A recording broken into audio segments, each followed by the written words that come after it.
feeling there's gonna be a riot.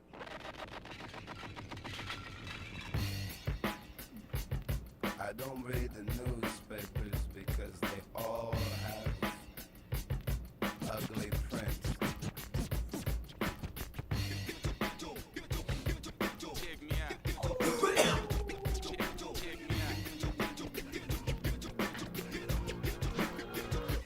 At the starting of the week, at Summit Talks, you'll hear them speak.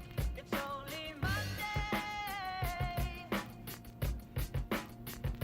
Negotiations breaking down. See those leaders start to frown. It's sword and gun day. Tomorrow never comes until it's too late.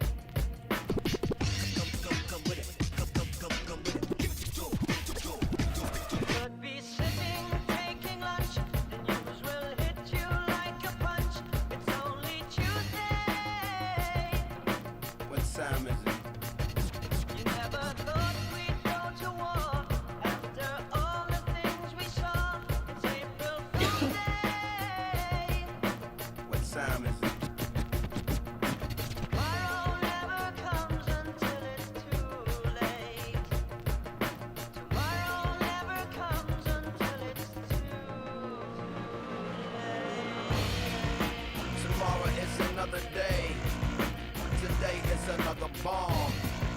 Tomorrow is another day.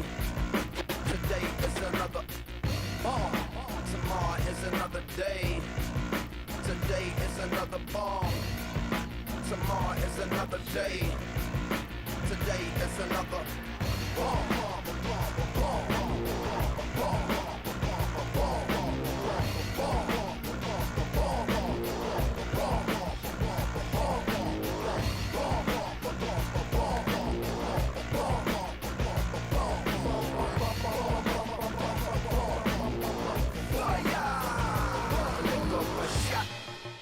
escalation, devastation, generation, separation, situation, dissipation, shot. Another shot, that's in the vessel crushing, pop the heart is cold, the gun is hot, shot. I'm not sure if they done or not, I'm not sure that they wanna stop, the gun is cold, the blood is hot, shot. The hearts are weak, the guns are not. Hear a whistling overhead.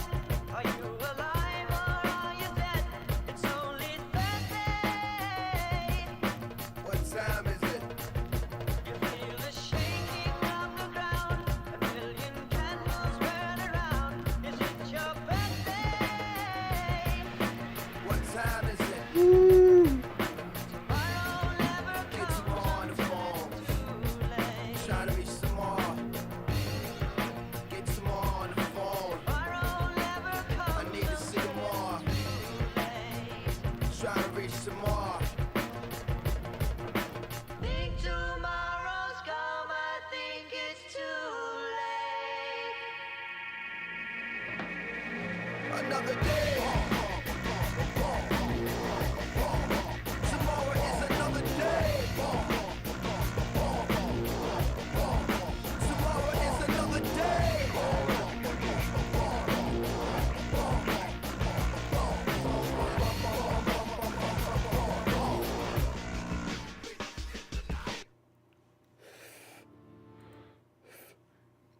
Yo, what's going on, everybody? Hello. Welcome. I do appreciate anybody for tuning in right off the bat. Hello. How you doing? We're just kind of hanging out, watching shit on YouTube, not doing anything specific. I don't know. We're chilling.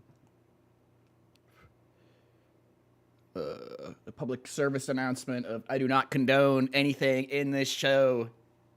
Watch at your own risk. It can be funny at times. A lot of it's kind of like lowbrow bullshit, though, but, you know, I like it. I like this show. I see how it's problematic, though.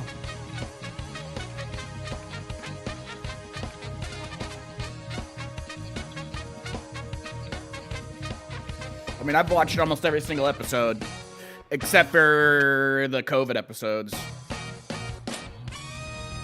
I mean, I'm definitely a fan of the show.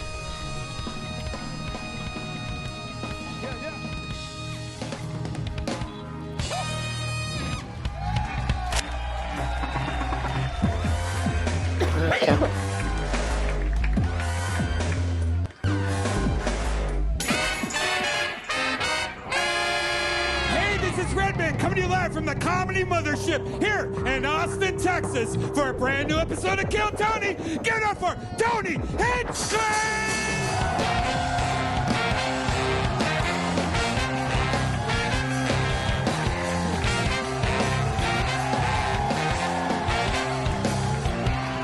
Who's ready? Oh my god, I never went live on Twitch. We just never went live on Twitch. We were live on YouTube, but not live on Twitch. God damn it. Hey, what's going on, everybody? Welcome, welcome. I do appreciate anybody for tuning in right off the bat. Hello, hello. We're just hanging out. We're just chilling. We're watching YouTube.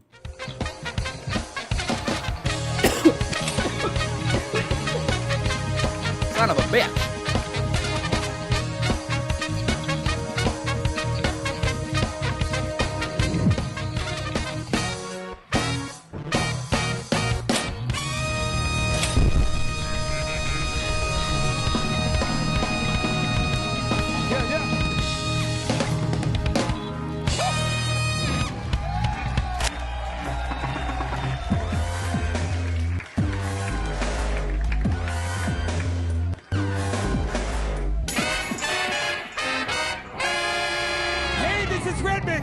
From the Comedy Mothership here in Austin, Texas for a brand new episode of Kill Tony. Give it up for Tony Hinchcliffe!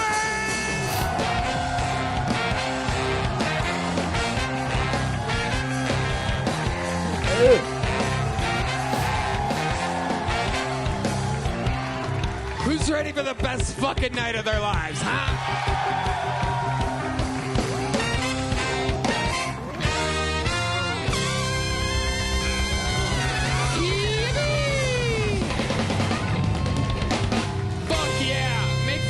Brian Red Band, ladies and gentlemen. Oh my God. And how about one more time for the best damn band in all the land? Raul Vallejo, Fernando Castillo, Carlos Sosa, Nachos Belgrande, Huevos Rancheros, and the great Michael Gonzalez on the drums, ladies and gentlemen. They call him Big Mike. Some people are saying that he grows inches every week. Matt Muelling on the electric guitar, John Dees on the keys, and live in the flesh. Let him hear you, the one and only D Madness, ladies and gentlemen. Oh my God. This episode is brought to you by Talkspace, Open Phone, and Tacovas. We have a bunch of other amazing sponsors as well. Here's a little bit more from them right now. This podcast is sponsored by Blue Chew. Guys, enter the room dick first. Blue Chew isn't just a tablet, it's a cheek at a time. Head to Skipping Blue- the ads. Are you guys really ready to start tonight's show? I'm telling you, it's about to go down every single week. And we're really doing I'm skipping the ads. These motherfuckers make so much money. You kidding me? it, Red Band. Oh, I forgot to mention, this is the first episode that we've ever taken. 12 years and 2 months of doing this show nonstop, never missed a Monday release. This is the first Not time saying they in didn't our work for it. history, right now, and it might only last 1 week, in which we are actually the #1 podcast in the world. So, very exciting. Oh wow, they're actually the #1 now. That's kind of funny. Wild accomplishment. You can't tell if he's joking or not because they've been calling themselves the #1 blah blah blah for, you know. Don't tell the guy that owns the club. But this week we are the #1 podcast. Oopsie daisy. Sorry, boss. We're all best friends. It's all very exciting. Speaking of best friends, I booked 2 on tonight's show. An absolute legendary episode ahead of us. Ladies and gentlemen, 2 of the best to ever be on this show. You're here. You're lucky. Ladies and gentlemen, make some noise for our guests. The return of Duncan Trussell and Ian Fidance. Yeah. Ian Fidance. Duncan Trussell. Oh, yeah. It's going down. It is going down.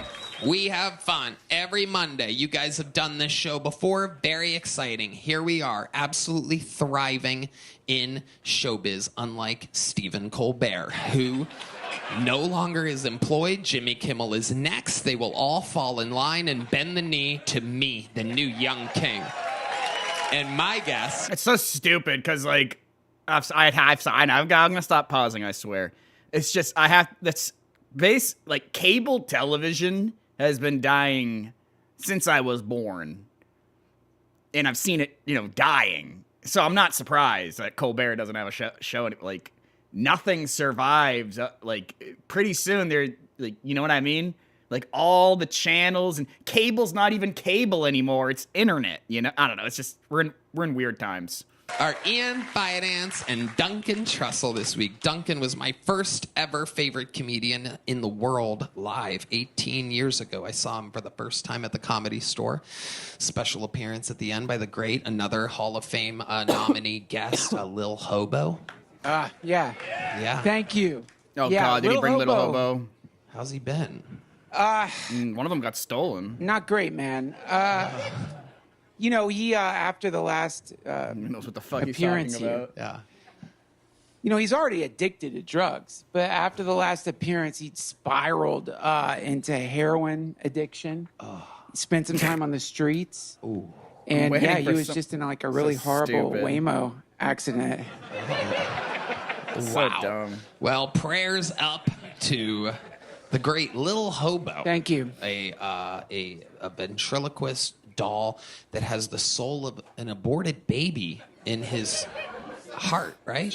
Man, I just have to say this. Like, when somebody is in a deep, deep drug spiral, they say things like that. Yeah. And yeah, he did claim to have an aborted fetus in So his stupid. heart. And Hail Satan.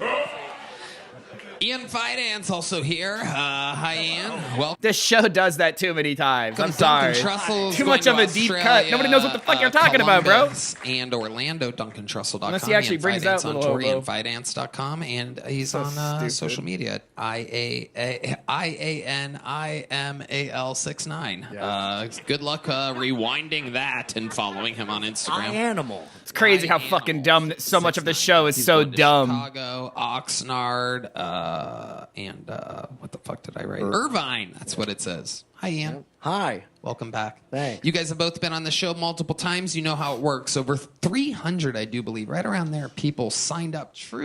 Truly insane, the amount of humans that are in this bucket. It's absolutely crazy. Names are falling out. If I pull one of their names out, they get 60 seconds uninterrupted. Their time is up and you're the sound of a kitten.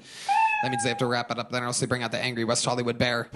Which You want to know? I swear this will be the last time I pause it. You want to know why I like this show so much? It's kind of like it's extremely obvious if you've watched long enough that they've obviously set up certain things and then they pretend like things are natural or just happened when it didn't. But what keeps me watching this show is they literally do pull random people out of the bucket. You can say that they set up this or they set up that. I honestly don't really care. I mean, I've noticed them set shit up. But at the end of the day, you literally can put your name in this bucket and get pulled out of it just as a random fucking person. And it's very apparent because of how horrible it is. It's not horrible like, oh, Dr. Phil, this is so entertaining and so horrible. It's kind of hard to explain. If you haven't watched Kill Tony enough, where people have gotten up there and did so bad, it was not like cringe. There was no entertainment value you could even drive from it. It was so bad and just unentertaining. And it's like, oh yeah, why the fuck would they have this? It's kind of hard to explain though, unless you've seen it like over and over and over again. We're not talking like Dr. Phil. I think when I try to explain this to people who have never really seen the show, they think I mean like, oh, people come up and do so bad, dude. No, it's like people come up and you're just like, I don't want to exist anymore. I don't want to hear this anymore. Like, it's kind of hard to explain. Like, they do so terribly. You're like, dude, I could have went up there and said something funnier than that. So that's kind of what keeps me addicted to the show. I don't know. There are people literally being pulled out of that bucket. even if they do set shit up at times, it's still like arguably 60, 70% random ass bucket pulls. That's crazy. That's ballsy. So yeah, that's what's kept me addicted. I crave for like genuine like reality, basically. You could definitely tell. I know some people are gonna be like, nah. They literally pull people out of a bucket. I conduct an interview with them. They we do. Find out everything about them. They go from being a comedian for a minute to a guest Watch. on a podcast, absolutely out of nowhere. Anything. One bucket pull at least is gonna be so bad, and then won't have anything redeeming in the interview, and they'll just tell them to leave in like 5 seconds. That happens at least once an The whole episode. thing's improvised. Wouldn't Are you make any guys ready sense. to start tonight's show? See, that's not true. I'm gonna let one of these great Puerto Rican boys Saying the pull whole thing's out improvised. the That's technically first not name. true. Look at that. The brown hand of a man. Oh, that's a funny looking name. We'll see if that's a real human. And in the meanwhile, we are going to start the show with one of our esteemed golden ticket winners, ladies and gentlemen. We don't get to see a lot of this guy very often because it's not easy to write a new minute of comedy every week. He was very, very new and green when we found him. And here he is giving us a brand new minute. Ladies and gentlemen, a fan favorite, an adorable species unlike anything we've ever seen before. Ladies and gentlemen, make some fucking noise for the return of golden ticket winner Heath Cordes, everybody. Here we go.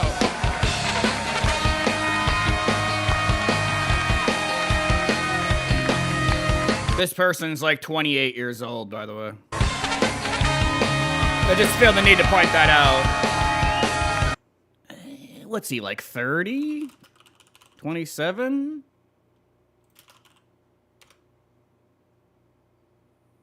Born in 2002?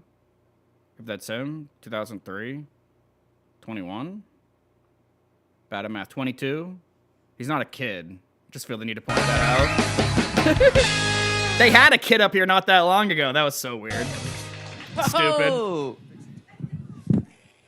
Nah, this guy's terrible. Oh. His whole shtick. I moved to Texas about 2 years ago, and before I moved here, I was living with my grandma, and I liked living with my grandma a whole lot, but I had to move out. It was time. I had to move out. Because, you know, me and grandma, we would fight. Me and grandma, we would tussle, you know?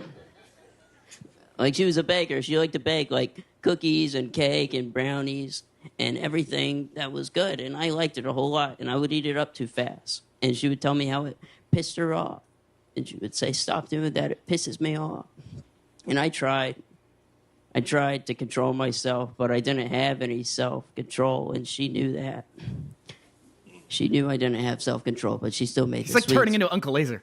She was like a pimp feeding crack to her bitch. She was like a what? Do a what? She was like a pimp feeding crack to her bitch.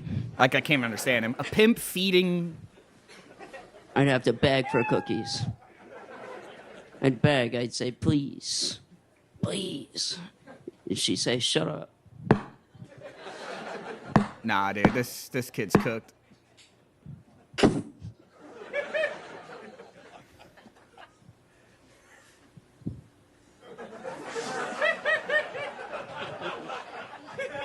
No, I didn't do that. I didn't.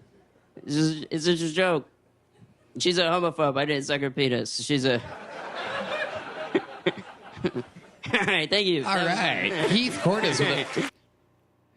I rest my case. I rest my case. I'm sorry. I know I said I wasn't going to pause it anymore. I rest my case. That was horrible. That wasn't even like... The thing is, I could understand things not being my taste and then it still being good comedy, like for other people, even if it's too lowbrow for me. What the fuck was that?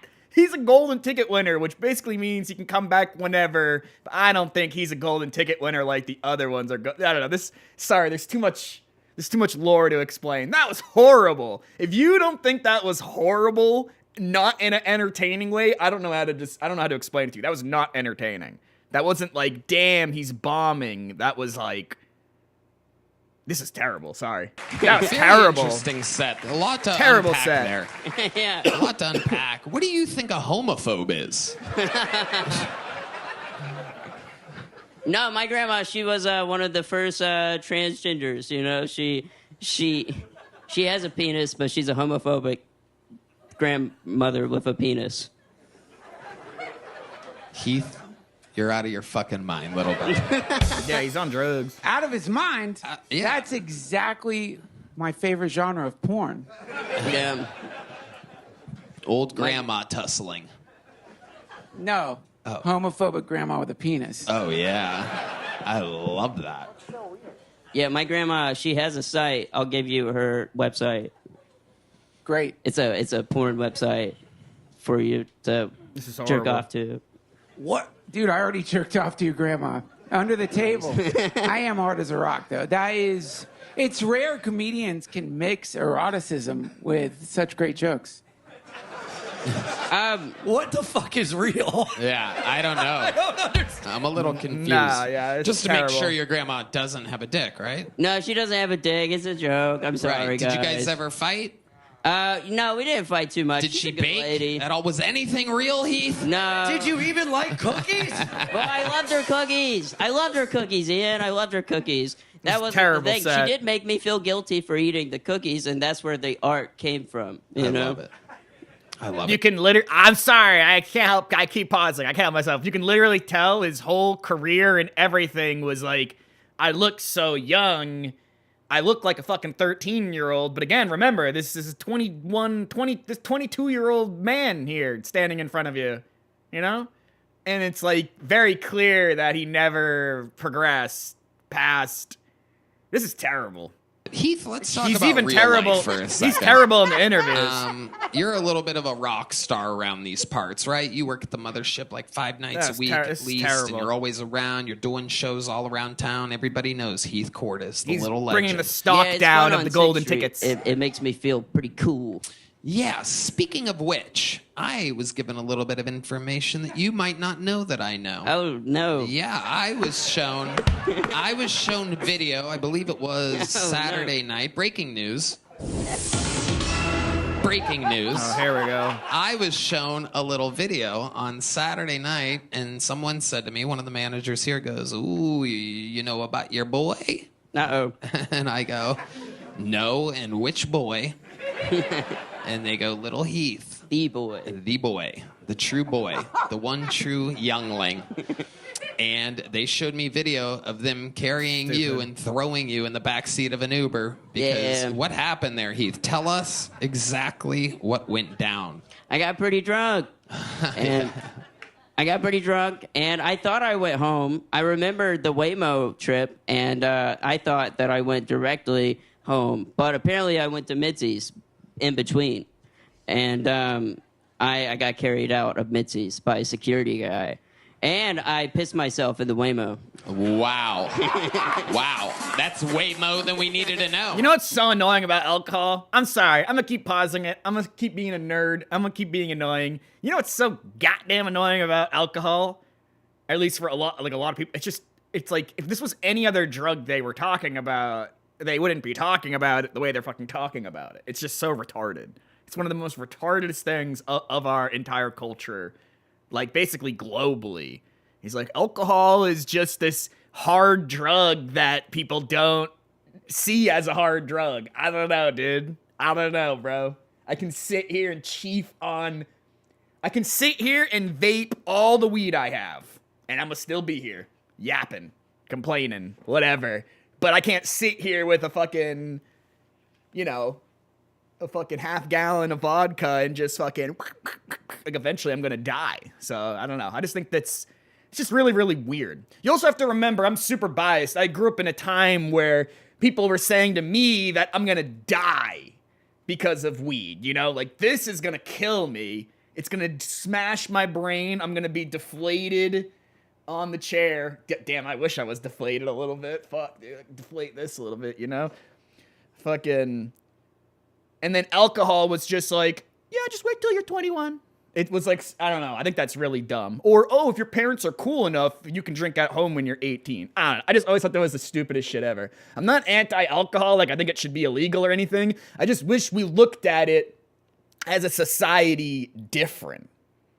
Like, not to demonize it or whatever, but just be like, this person got super fucked up on a drug became a nuisance to everyone around them, pissed themselves, but because it's alcohol and he looks like a 13-year-old, it's like, I don't know. I'm sorry. That's my viewpoint. Wow. How do you know that you pissed yourself in the Waymo? Oh, you Because know. my pants were very wet the next morning. No, see, for me, I drank so much that I pissed myself too, but I was passed out and so drunk for so long, I got completely dried from it. You still know when you piss yourself, dude. When you're so wasted that you piss yourself, that's like a full bladder situation. So you just fully drench yourself. Even when that dries, you know you pissed yourself. I can say from experience, I fucking knew. You smell it, you kind of feel it, even if it's completely dry. I don't know.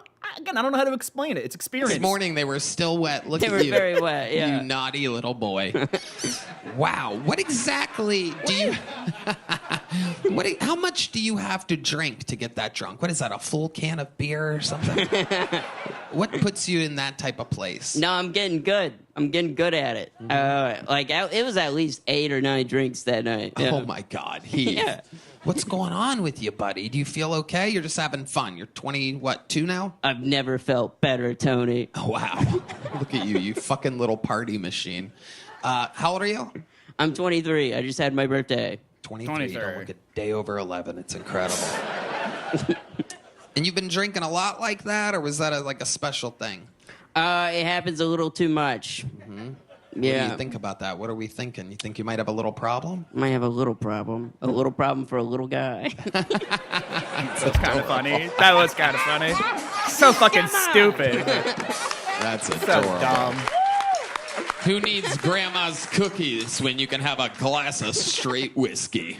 Amen. He's I not wish going to I go could through the 12 steps. He'll go through the 12 stools. Are you drunk right now, Heath? I'm a little buzzed. What have you been drinking? What is going on over here? Someone put a little White Claw in your baba. Yeah, Someone put a little dip your So pacifier in stupid. some whiskey. they did. I don't like it. Yeah. And now, if they did whiskey, I'd throw up. I can't do whiskey. Of course. Yeah, Doesn't seem like I just do Jello shots. Okay, no, seriously.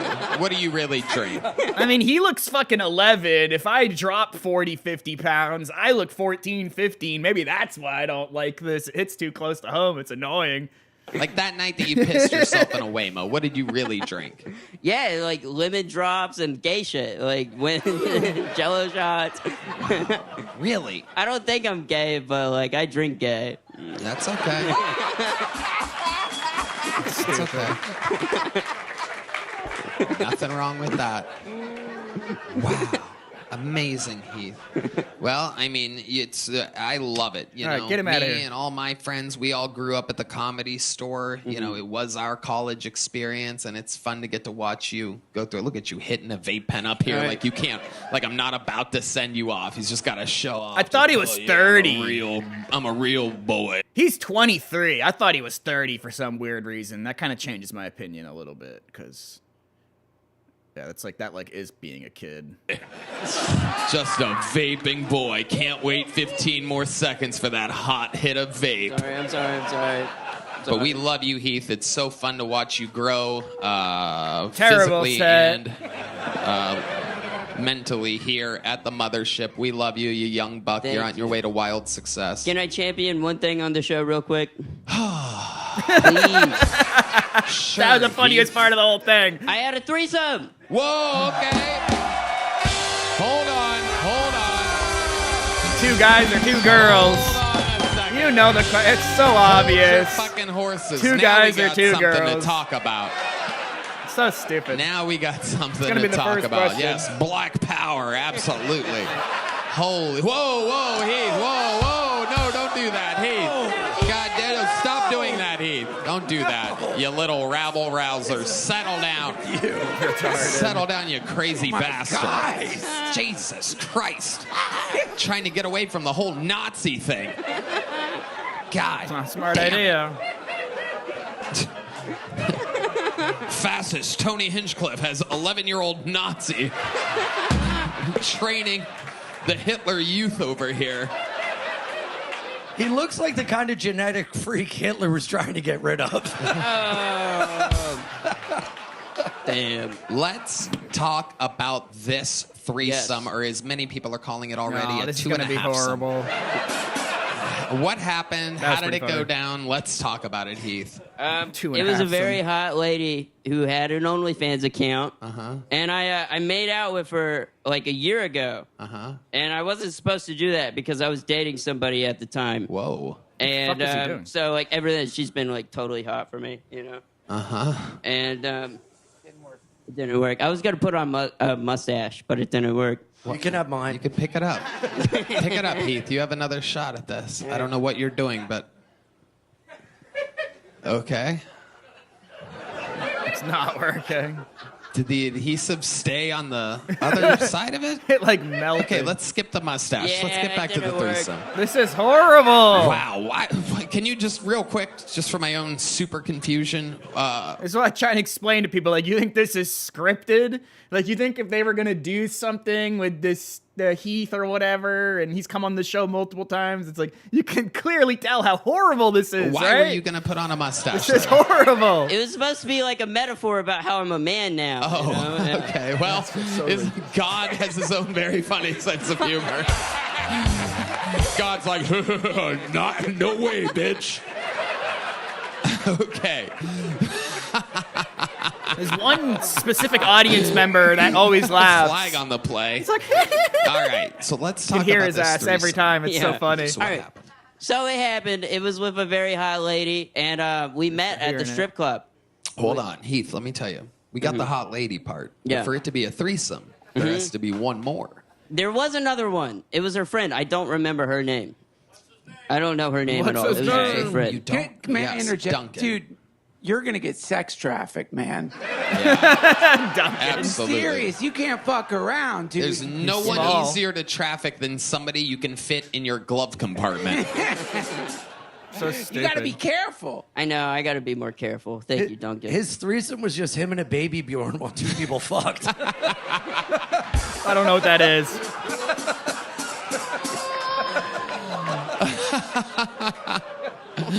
So Heath, take us through it. How does it go down? You're at a strip club? Is that what you said? I met her at the strip club. Yeah. And Okay. then we went to her place. Uh-huh. And I don't remember a whole lot of it, but I do remember that both of them. They're keeping him did on here for stuff way to too my long. Penis. You were molested.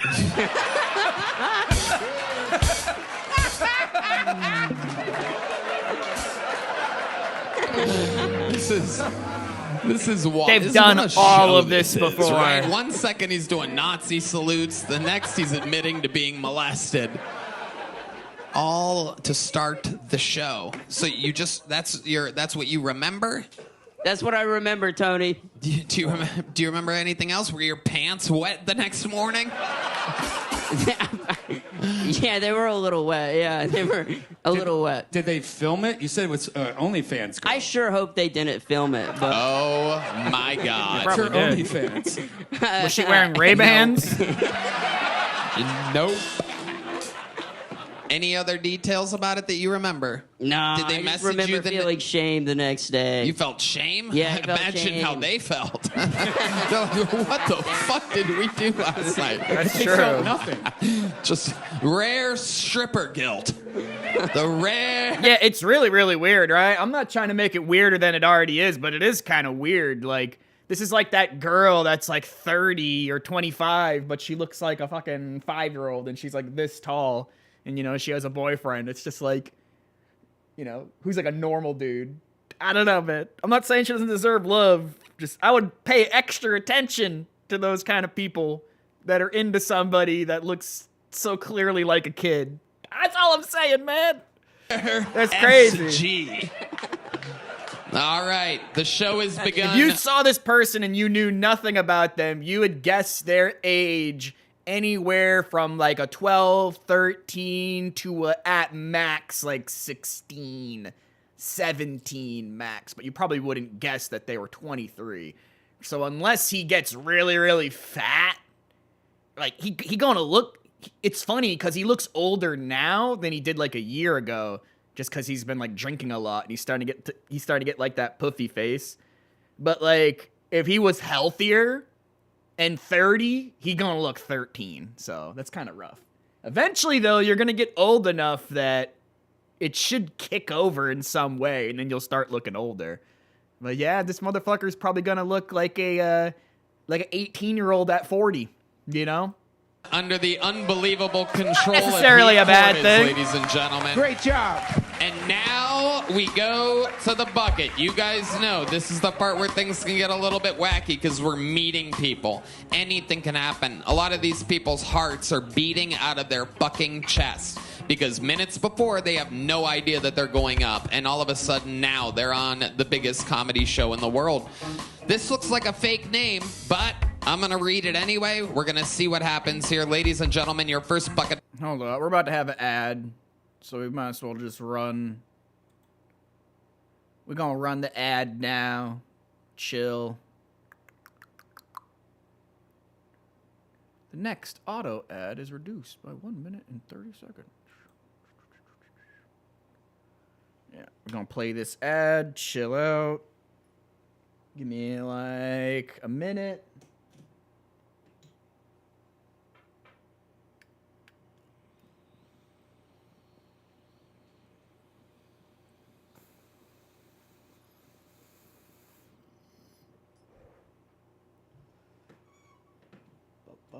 Beat-a-da-boo. Doodly-doo-doo-doodly-doo.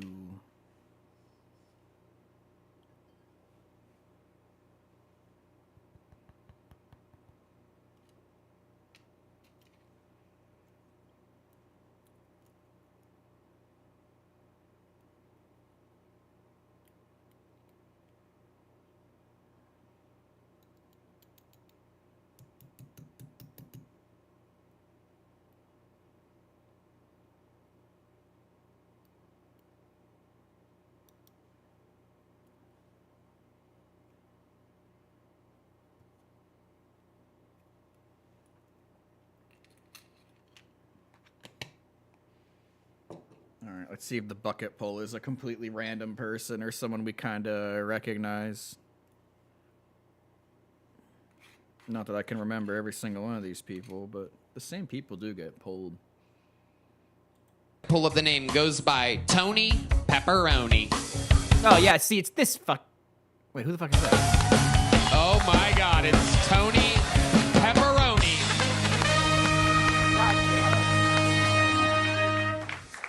Hey, it's me, Tony Pepperoni.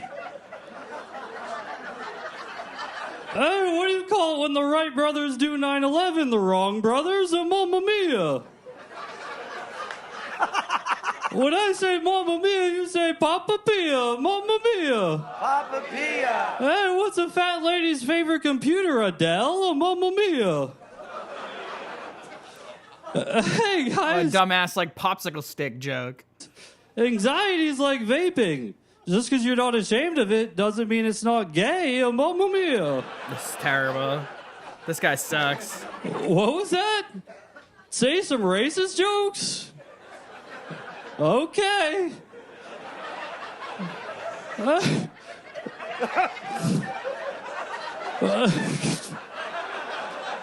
do you call a Chinese guy with a lot of money? Cha-ching? Mamma mia. So dumb. How drunk do these get these people, and where do they pull them from, man? I kind of wish they put all the comedians in like the front row. Every joke this guy has said is like some of the oldest fucking... He hasn't said anything he's written. Am I... Hello? Shit's annoying. What do you call an Italian with herpes? Tony Pepperoni. Okay, maybe... Finally. Tony His last joke, ladies and gentlemen, is actually wow. something written. Unbelievable. Welcome to the show, Tony Pepperoni. Thank you. Everything else You was basically a absolutely popsicle stick destroyed. joke. This is It's so incredible. We've stupid. never had anything And quite... see, this is kind of why I watch this show too, right? I'm not, you can say I'm like a hate watcher. I'm not, though. I like a lot of the people that come up here and perform stand-up. That was terrible. That was terrible, but the room is so retort. It's like basically like you could just go into this room and kill. If that kills someone dressed like that saying those terrible ass jokes, why the jokes the jokes aren't terrible because it's like offensive or, oh, I'm so offended right now. Some of the oldest like street joke like you don't want to, like, we've heard this all before. Like you can't tell me any of that was new. The only joke he actually wrote and did was the ending part. This guy's a hack. That's really what it is. Right, exactly. Sorry. Like you Call on it as the I see show 'em. before. It's terrible. While your name is Tony Pepperoni, you are also wearing a shirt covered in pepperonis. You took the approach mustache that he should works, have though. taken to a fake mustache. Taped it on. Just gone straight duct tape. None of this fucking just... Right, that is pretty fucking funny. The fake mustache is duct taped on. I didn't know if it was like a terrible regular fake mustache. padding bullshit over here. Straight up taped it And on. for some reason, That's so why not? You're retarded. wearing a chef's hat that even chefs don't ever actually wear. It's just basically a costume. Tony Pepperoni, how long have you been doing stand-up? 5 years. Oh, wow. That's terrible. I don't know. It's a joke answer. How long have you been experimenting with the Tony Pepperoni character? 3 years. All right. Terrible. So, 2 years in, and you're like, I need to try something else. This is horrible. Did you notice an improvement when you made the big switch to Tony Pepperoni? Huge improvement. Huge. People love Tony Pepperoni. Now, where have you been doing this at? Austin. Oh, you've lived here in Austin the whole time? Yes, This is sir. where you're originally from? Yes, sir. Wow. Amazing. Amazing. That set was terrible, dude. I don't know. I'm Tony, confused. Mr. Pepperoni, if I thought if it was may. horrible. What do you do for work exactly? I'm unemployed.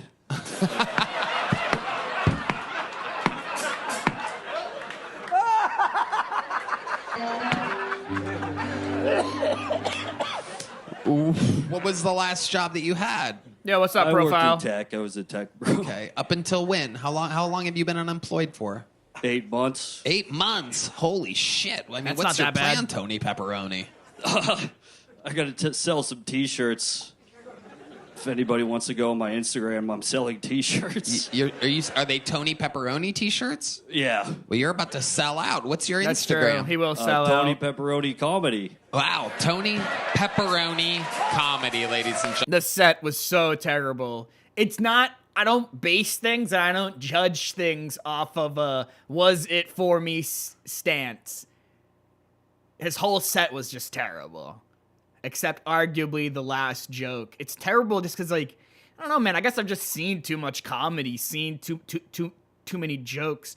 He didn't even try to, like, hide the fact that, I don't know, it was just a bunch of cookie cutter bullshit ass jokes. Like, I don't know. I like people that, like, write and, like, misdirect you and kind of make you, like, think a little bit, you know? I don't know. I'm sorry. I thought his set was retarded. Gentlemen, support Tony Pepperoni. We love Tonys, and we Goes love to show how pepperonis. subjective comedy is. Incredible. How many T-shirts have you sold up to this date? 0. Wow, amazing. We would expect He's gonna nothing sell them all less, now. Nothing more. That is the over-under at DraftKings.com using the promo code KillTony. So let's talk about it, Tony. What do you do for fun? Sometimes I make rap beats. Ain't Like no on a way. computer at home? Oh, Yeah, beats. yeah, on He a doesn't computer at rap, home. though. You don't do it with your mouth or anything? Well, sometimes I rap. Oh, really? Nuh-uh. Yeah. Wow. It's not good. I mean, guys. not good. I He's mean, bad. I don't care if you say it's not good. You're wearing a chef's hat. You have duct tape on your face. This is gonna a be pepperoni terrible. shirt, and you crushed your set. Michael, give us a little light beat. Tell him the beat that you want, Tony Pepperoni. Oh, no, Slow dude. beat. A slow beat.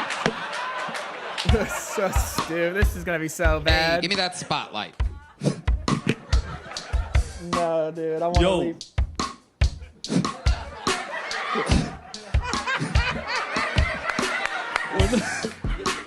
Put your hands in the air. Put your hands in the air. When I say Mamma Mia, you say a Papa Pia. Mamma Mia. Mamma Mia. Yo, see ya. I wouldn't want to be ya, cause you ain't the one that's wearing pizza. That's me, Tony P. P-E-double-P-R-O-N-Y. Ain't no phony, ain't no baloney. It's cheese and pepper. So bad. Cheese and pepperoni. Check my Insta, buy a shirt and get to know me. Motherfucker rhymed Roni with pepperoni, and people are like, yeah! Yeah! Like, I swear to God, dude. There's nothing more retarded than a drunk taxi crowd. Wow. Come on, man. I'm getting so reports bad. in my ear that is one of the most prolific raps in the history of the show. Some people are saying, they're also saying that you just said pepperoni 5 times. Yeah. Tony, Roni, pepperoni, Tony pepperoni. Like, what are we doing Absolutely here, man? incredible. Wow. What's your real name? Anthony. All right, that was kind of funny.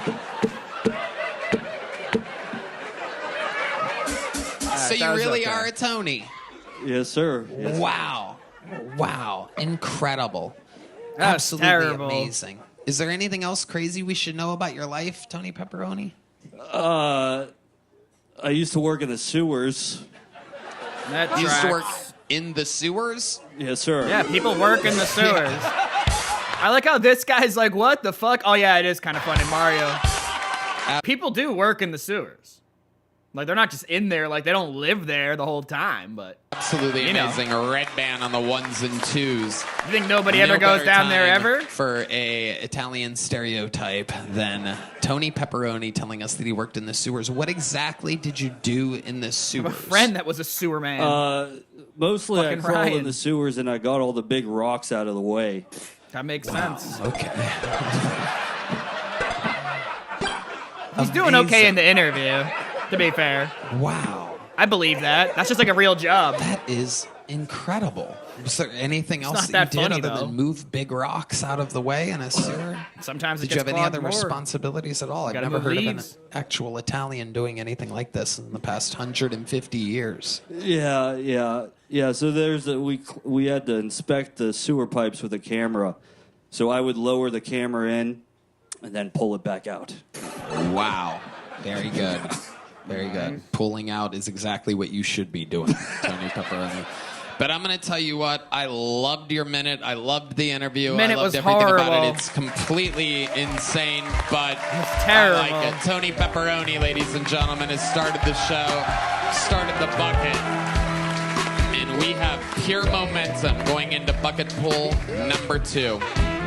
Absolutely incredible. One more time for Tony Pepperoni, everyone. Oh, It's just my beyond God. terrible. Oh, Heidi. my God. Speaking of pepperonis, the lovely Heidi. How about a hand for Heidi, everyone? What One the of the fuck? backbones of our squad here. This podcast is sponsored by Blue Nope. Chew. Guys, enter the room dick first. It's just Blue too Chew isn't long. just a tablet, it's How a long cheat it code is. for your least way to hire. Blue Tuesday All right, recruiter. we're having fun. Ladies and gentlemen, your next bucket pool goes by the name of Ian Simon, everyone. Ian Simon. Make some noise for Ian, everybody. How the fuck is everybody doing? This is a So here's the thing, right? I'm sorry. I know. You have 60 seconds. You have 60 seconds to prove you're funny. Ian Simon. Make some noise for Ian. The track record of people coming up and saying, hey, yo, how's everybody doing out there in Austin? Believe it or not, this guy's probably going to be terrible. I'm sorry. We're going into it open-minded. There's a high chance this person's terrible. And everybody. I'm sorry. How the fuck is everybody doing? This is a great evening. Glad to fucking be here, guys. Fucking band, amazing. Oh my god. He's good. I'm sorry. I know. You're probably watching like, bro, give him a chance. Just let him go. We're going to listen to it. Called it. Nailed it. Might as well say I pre-watched this shit at this point. It's so obvious, dude. Nah, bro. Now he doubled down and said what's up to the band. You guys don't get it, dude. 60 seconds. You got to be quick. I'm going to let this play. I was going to hit the bong, but I'm like, well, I want to give this guy a chance. I'm going to be listening. This guy's lost. Watch. he's lost. There's no way. If this guy's funny, I'm gonna eat my own dick. If this guy's funny, I'm gonna eat my own dick. How the fuck is everybody doing? This is a great evening. Glad to fucking be here, guys. Fucking band, amazing. Nah. All right, so let's start off. I'm a fucking Jew. All right, I'm a German Jew to be exact. So it's very confusing for me a lot. Sometimes I'm like, "Oy vey." The other times I'm like, "See Kyle." It's very. Hey, I could fucking say it, guys. Anyway, here's one for you. What do you get when you cross a Jewish guy? Nothing? Christianity. Bring it back. Okay, so we have any animal lovers out here? Everybody loves animals. You got a fucking dog. Come on, you got a dog. Yeah, see, dogs, cat. You're good. So I got a black cat, black rescue cat. I named her Toothless from How to Train a Dragon. And let's just say she had teeth when I found her. I really love me some black pussy. Speaking of fried chicken, if this doesn't work out well, I'm going to open up a food truck. Because every time you want Chick-fil-A, it's closed on a fucking Sunday, dude. Bullshit. Ian. That was terrible. And I'd like to say that the trope will continue of why does he think it's weird that he's German and Jewish? That's always confused me. I get it, going for the low-hanging fruit of the German Jew whatever joke, but like, are we just gonna pretend that a lot of the Jewish people weren't German? I never understood. I'm trying to understand it, right? I'm sorry, I'm too much of a nerd. It's like the second you think or know a little bit more, it's like, what does that even mean, though? Simon. Side chicks. Whoa. Okay. The name is Ian. This guy's Ian. terrible. Stick with me We're over here. open when That's she's it. not. That's it, buddy. There's not That's it. Dr. Your Phil part's done. terrible. Hi, Ian. Sorry. You've seen the show before, right? Not till the end. Not till the I end. always turn off before the end. Okay, I but don't you like know. to see the bad guy die. Okay, Ian. This guy. Monster movies. Oh, Ian. Oh, ADHD's a hell of a drug, Tony. Okay, well, it doesn't work very well on this show. You're in the interview part now, Ian. I need my crutch before I forget. Harlan Williams gave me a crutch, a silver crutch. I'm sorry, I should be doing this, right? Are you supposed to be talking? You are correct. Wow. Somehow your instincts took over there. Look at Yeah. that. Amazing. Thank you. Ian, so you've been on the show once before, right? Yes, sir. And Harlan was the guest. I think What I'm did we learn developing a about you that disease. That I'm damaged goods, pretty much. But, in a good way. night? What way? Can you explain? Can you remind us what we learned exactly? I probably shouldn't be out in public. I didn't remember him. Why? Maybe I did remember him. I wish it was something cool subconsciously. like Tourette's or something like that. It's not. I'm just borderline retarded. Okay. They wouldn't Like, call not you that, special though. needs, but the other retard. The one that used to, before they switched it up and everything went sideways. You could just be like, that's retarded. That motherfucker's a fag. So what, is he like globally disabled? Is that what he's trying to say? This guy seems very different than Jared Nathan. Can you please change your name to not Ian? They're both named Ian. I didn't even notice that. Please. Perhaps something. Well played, sir. Perhaps Well played. something that rhymes with a pizza topping or something like that. Oh, like Mamma Mia and the Papa Pia. There you go. Yeah, you Maybe got it. goes Ian. diarrhea. Hey, killing yourself. Yeah. Hey, oh. Ian, how long you been doing stand up? About a year and a half, 2 years. What do you do for work? Nothing at the moment. Thank you for asking, though. We touched on it last time. I had disability for 20 years because I'm all fucked up. And How'd you get fucked up? it's been a run of interesting series. Can you just name some of the things? Yeah,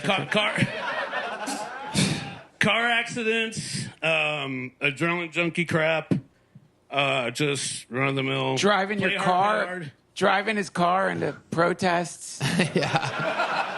I've been known to hit a protest or two on the way to Circle K or 7-Eleven. Okay, Ian, we're gonna keep it moving. You got a little joke book last time you were on? Fuck no, I didn't. I got a crutch.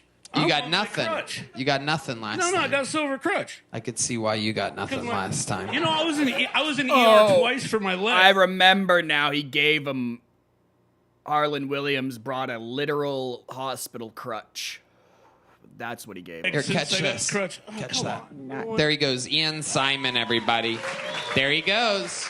There he goes. Ian Simon, everyone. He's leaving now. There you go, Ian. There he goes. There goes Ian Simon, everybody. One more time for Ian, everyone. There he goes. Hell yeah. There's a vibe tonight. That was scary. That was scary bad. Anything can happen on this show. Make some noise for your next bucket pool. Mark Fitz. Mark Fitz. Yeah. Come on, man. That's someone good. You know how transvestites do that thing where they tuck their dick and balls between their legs, make it look like they might have a pussy? I was wondering, what do old transvestites do with all that saggy, stretchy scrotum skin? My knees are shaking. All that saggy scrotum skin hanging out. Someone told me they stuff it up their ass, what I heard. But I thought I was high, and I thought, what the fuck would they do if they farted with that giant skin bag inside there? It'd blow a giant fucking balloon out their ass. Then I thought, man, what if they ate like a fuckload of beans and just put some E. coli into it? Man, they could work up a massive fucking fart. He could unwedge his fucking G-string and take flight like a fucking hot air balloon, man. My legs are shaking, man. This is terrible. He could go on to be the next giant hairy scrotum float in the next gay pride parade, man. That's something for an old tranny to put on his bucket list, ain't it?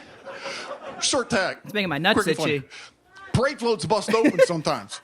If that scrotum float was to bust open, that would rain down cum all over those like manna from the heavens of the great gods. Gay gods. Thank you, that's my time. Okay. Thank you, that's my time. As I said, I do not condone, nor that was. Can we get the other terrible people? Can we get Heath back up here? Can we get that other guy? Can we get. That was a whole new level of bad. God, I hope he doesn't just, they don't instantly give this guy a golden ticket and then invite him to the secret show. That was horrible. Welcome to the show, Mark. This is your first time on, That correct? was horrible. I remember if you've been on before, Right, and ratings I are- loved seeing new faces up here. and we like your style, Mark. What'd I do? You got the boys laughing. You got everybody laughing. You did That's what what I'm here for, I we guess. are so relieved after the last comedian. Believe it or not. Basically, you're like after Ian Simon, you're basically Richard fucking Pryor right now. We would have laughed at anything, and you did don't do the blackface good stuff, enough. so. No, don't worry about it. Don't ruin it now, Mark. Just play it cool. Wait until I ask you a question, Mark. Play it cool, Mark. You're doing good. Duncan Trussell. I wasn't laughing at your jokes. Same. Same. I was laughing because like the only funny part of that to me was when you kept saying my legs are shaking. Yeah, when I did the scrotum True. thing, I looked down, and my knees were okay then, but I went like this, and my knees were like, ugh. See, what the see, fuck? that's real. Yeah. Everything else is bull. Yeah. I love I Duncan's can't so right. imagine that at some That's point terrible. you're like, I wonder what happens if an old transvestite. You think if they eat beans, they shit a fart? Yeah, it was so retarded. So let's That talk was about it, horrible. Mark. You have a very That good was command of terrible. the stage. You're calm, cool, collected. How old are you, Mark? 63. How long you been doing stand-up? That's a loaded question. 44 years, but technically, this is my first time on stage. All right, explain that to us. Fuck does that the mean? first time I ever actually did a stand-up act was when I was in 11th grade. I was in this class. It was called a speech class. And every week you had to give it wasn't like how to talk. That's not stand-up. But it was like, they gave you a speech class. They taught you every week how to present do a presentation speech for something, you know? Yeah. And the one week it was for doing a stand-up act. And I had 2 George Carlin albums. I had a Toledo Window Box and Class Clown. I had that shit memorized, man. Like, first day I ever gotten. So you only just day I did ever George Carlin jokes? Yeah. Nice. He you let did us plagiarize it. We're so you did a kids. Carlos Mencia impression. Very good. Carlos I Mencia actually thought impression. about saying something like that. So this is your funny. first time on stage since then? Right here? You haven't done It's been any a open? class- Yeah, I've never been on No stage. open mics? No, No, nothing? no. So this is You his just first decided time. to come here? Yeah. Wow, what made you That's do pretty that? good then. Kind of a bucket list thing. I'm not saying his stand-up act was good. It was fucking terrible. But for his first time on stage and talking, he actually needs to like write jokes. I don't know what the hell that tangent was. That was just so stupid. It's terrible. To be on Kill Tony. How many weeks have you signed up? To do stand up, but then it was to like, I was initially going to like try to just do open mics and like do the 3-minute things, but do 3 1 minutes and see which one's the best one and hopefully get on here. Sure. But that never happened. Why? My first year I came down to Austin, I had 3 different medical issues that caused me simple things, nothing big. But what were they? Knee operation, 2 feet operations, and no, I don't have feet like plantar fascia and an ACL. No, all my toes, and I had a broken. What happened to your toes? Kind of like I had hammer toe shit. I had like just had to correct it. Okay. Then once a screwdriver. Ian can heal you. He does this thing where he sucks on toes. And That's okay. Give me them toenails. Nah. Let me tickle your beard while I do it. How long ago did you move to Austin? About 3 years ago. So 3 years ago. So when you were 60 years old, you moved to Austin. Where did you move from? Pittsburgh. Pittsburgh, Pennsylvania. What were you doing in Pittsburgh? Working in the steel industry? No. Okay. I've been doing like I used to do construction work, but I had some injuries and my body can't take it no more. So I started doing like online merch stores and stuff like that. Okay. Trying. What do you do for fun? Shoot pool.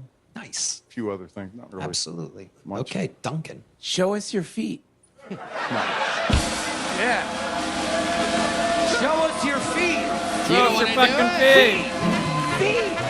He's embarrassed. He doesn't want to show his feet. We're getting a hard. There's nothing. It's not like Cam's dad. They look normal. It's just. He had to say it. They're just normal. Amazing reference. I just had my little toe was kind of curling over a little bit onto the side is all it was, and now they fixed it. Now it's straight, so it's like all you'd see is a little scar. So I'm not taking my sock and shoe off to show you. Wow. Sorry.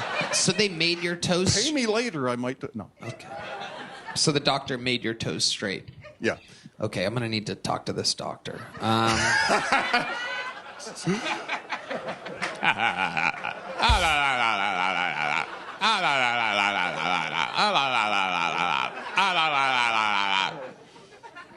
Terrible. Anyway, do you have any kids? No, not that I know of. So you have a wife ever? Nah. Never married? Nah. You gay? Come on. No. Okay. No. Christ, No, all right, no. homophobe. What are you? What are you? Heath's grandmother? Okay. That actually makes sense because Heath's grandmother, homophobe, and had a penis, could be him. Oh well, him. It was a reference from I was earlier. listening to that. Yeah. So, but you've had girlfriends. Of course, yeah. Of course. What's the longest relationship you ever had? Few months. Few months? That's it? Well, how do these things end so fast with you? You're a handsome man. You look like you could be a former pro wrestler or something. I used to be really big, but no. I was real wild as a kid. Tell us about that. What do you mean you were I kind of real figured wild? you would. Yeah. Like other people, I don't understand why people don't come prepared, of course, with jokes, but also to talk about something. You're literally have an opportunity to do what you're criticizing right now. You are in the moment being like, you know what's crazy is when people don't answer questions honestly. Go right ahead. But I was a real bad, wild kid. I started stealing when I was 7. That went all off into my young adult life. I spent a bunch of time in and out of jail and prisons. What's the longest you ever spent in prison? I did 17 years altogether, but 7 of it was busted up into a bunch of little. Oh, that makes and I did sense. 10 years straight in a maximum security prison. Oh my! That's not that crazy though. I don't know. People are like way too judgmental of that shit. Maybe I just know too many different kinds of people, but 17 years sounds bad, but he's also like 60 something years old. Shit, I think my cousin's probably, if you count like jail and prison together, he's probably at like 9 years. And it's not like he's like a dangerous person or anything. God. So what did you do to get? But like if you get busted with drugs and busted selling drugs and you have guns, like it doesn't like people think it's like a TV show or like a movie. It doesn't matter if you did anything with the guns. That doesn't matter. If you sell drugs and then you also have guns, it's a really, really bad combination. At least here in America, you get punished hard, you know? And again, it's not like they're out there driving around brandishing the weapons. I just mean where you live and you have a single firearm and you get busted for also selling drugs, it's aggravated, sales of drugs. It pushes the charge up significantly. Again, it doesn't matter what you did, right? Well, except for selling the drugs and having the guns. It's not like you shot at cops or you're brandishing the gun to customers. It's not like a movie, it's not like Breaking Bad. At least, for most people. And why would drug dealers have guns? Oh, geez, I have no idea why they would feel the need to have guns. Yeah, that's crazy. The 10-year sentence. Robbery and a handful of other unrelated. What did you rob exactly? Us of our time?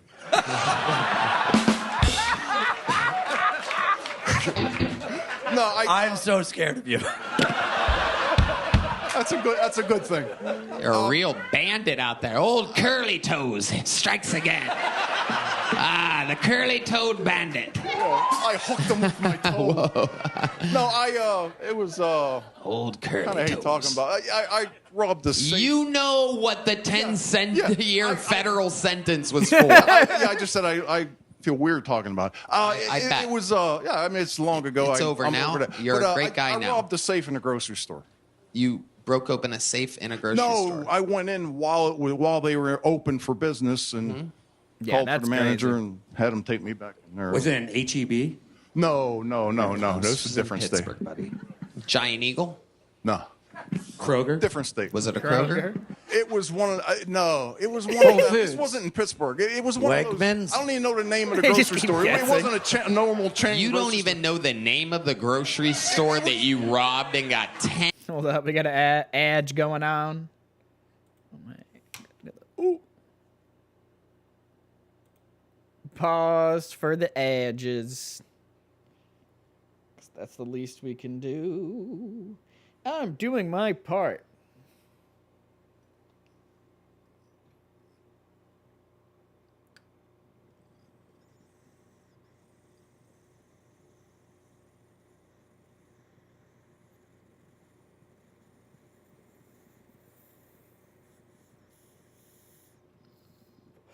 Damn, so far this episode is terrible. Imagine being like, hey, like showing someone the show for the first time. Nah, I would never show someone this show for the first time. A random new episode, the newest episode. So, well, not random. Yeah, newest episode. That's just a bad idea, as you can tell. All the bucket pulls and everyone's been terrible. I can't believe they like that pepperoni guy so goddamn much. I don't know, man. That's crazy. I mean, I'm high as hell. I get super high, but I think maybe if you're there and you're surrounded by all the other people and you're drinking, it's a little bit different of an experience. I didn't get it. I didn't think it was funny. It's just because all of his jokes were like popsicle stick jokes, The Tony Pepperoni guy. By popsicle stick jokes, I just mean like I've heard these jokes. I've heard the jokes he was saying when I was like a 10-year-old. You have to understand that, right? He didn't say the Tony Pepperoni guy didn't do any actual legit stand-up or joke until his last ending joke thing, which I've kind of already forgot it. That was a callback to him or whatever. Whatever the fuck he said. I kind of forgot it. But everything up to that, so 90%, 95% of his set was just not his own jokes. I don't know, it's super hacky. I don't like that shit.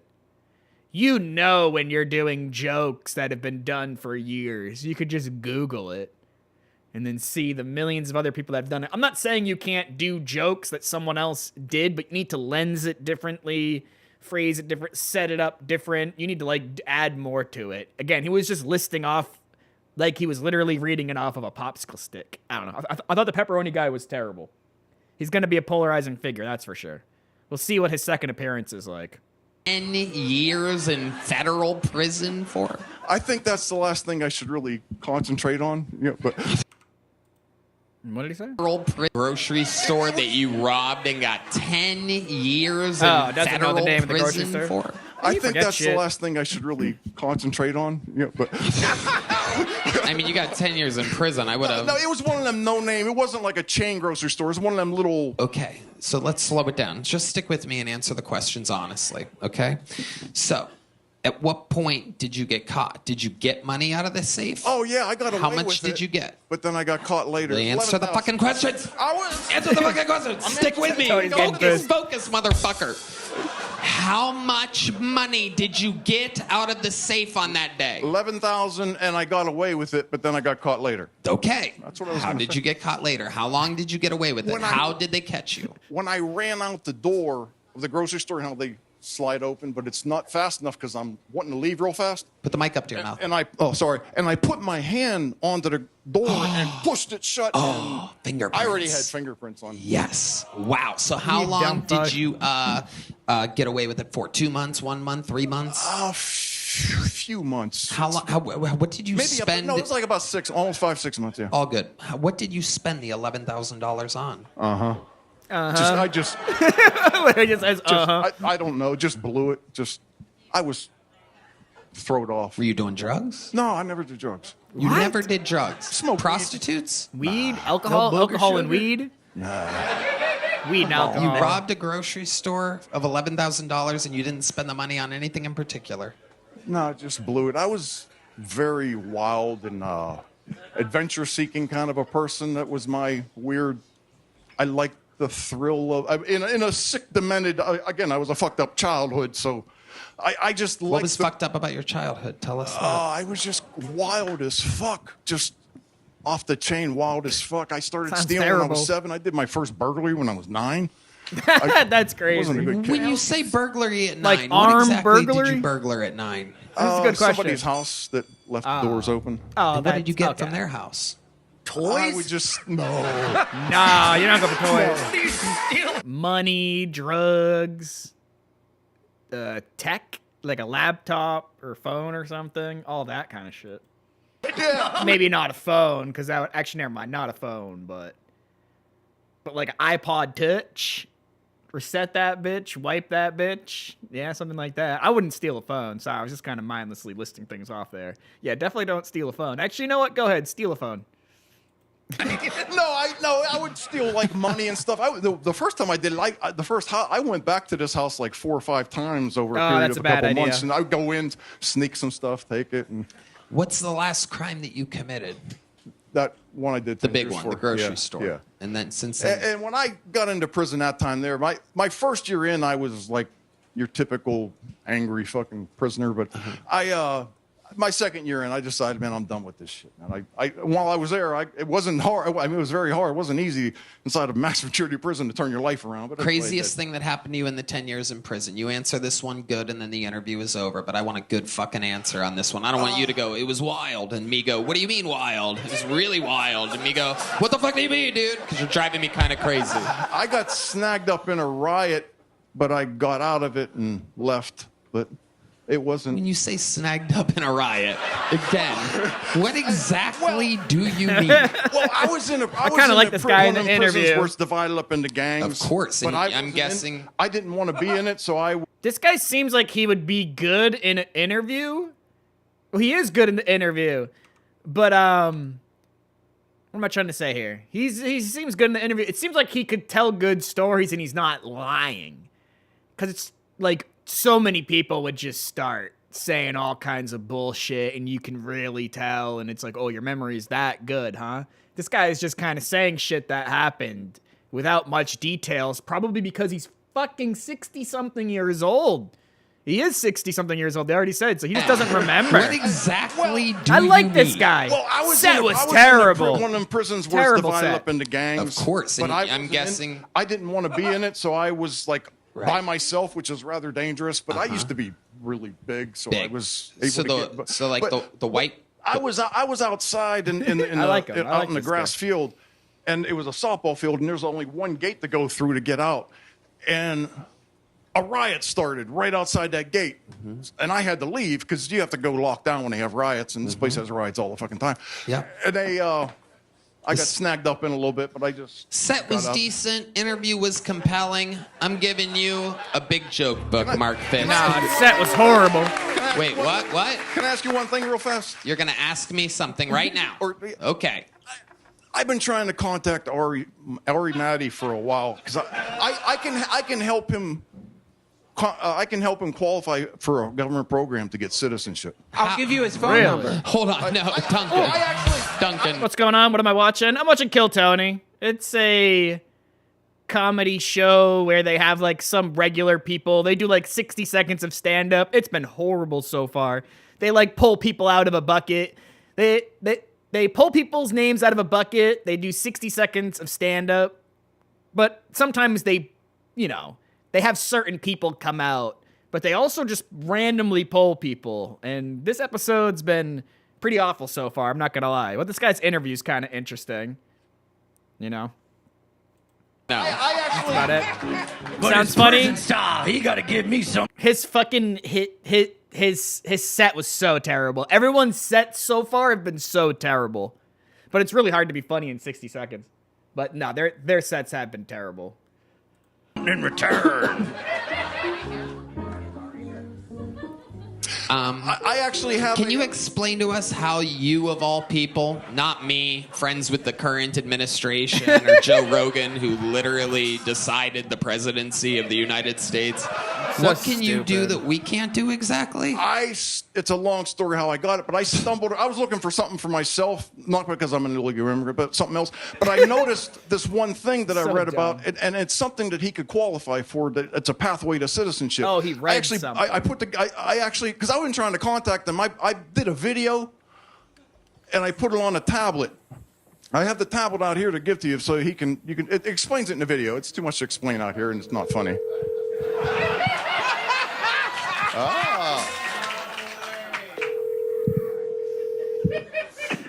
Oh, don't call Ari. Hello.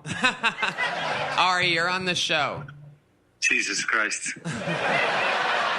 I know so I dumb. told you that you have the night off, but there's a guy up here, very scary guy. He's been in prison numerous times. He's 63 years old. The last time he was on stage was 44 years ago. It takes him forever to answer questions.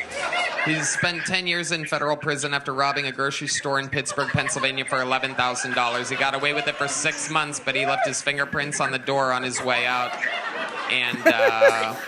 And he was part of a riot once. Long story short, at the very end, after I told him I'm going to give him a big joke book, he said, "There's one more thing. Can I ask you a question? I can help Ari Maddie get citizenship."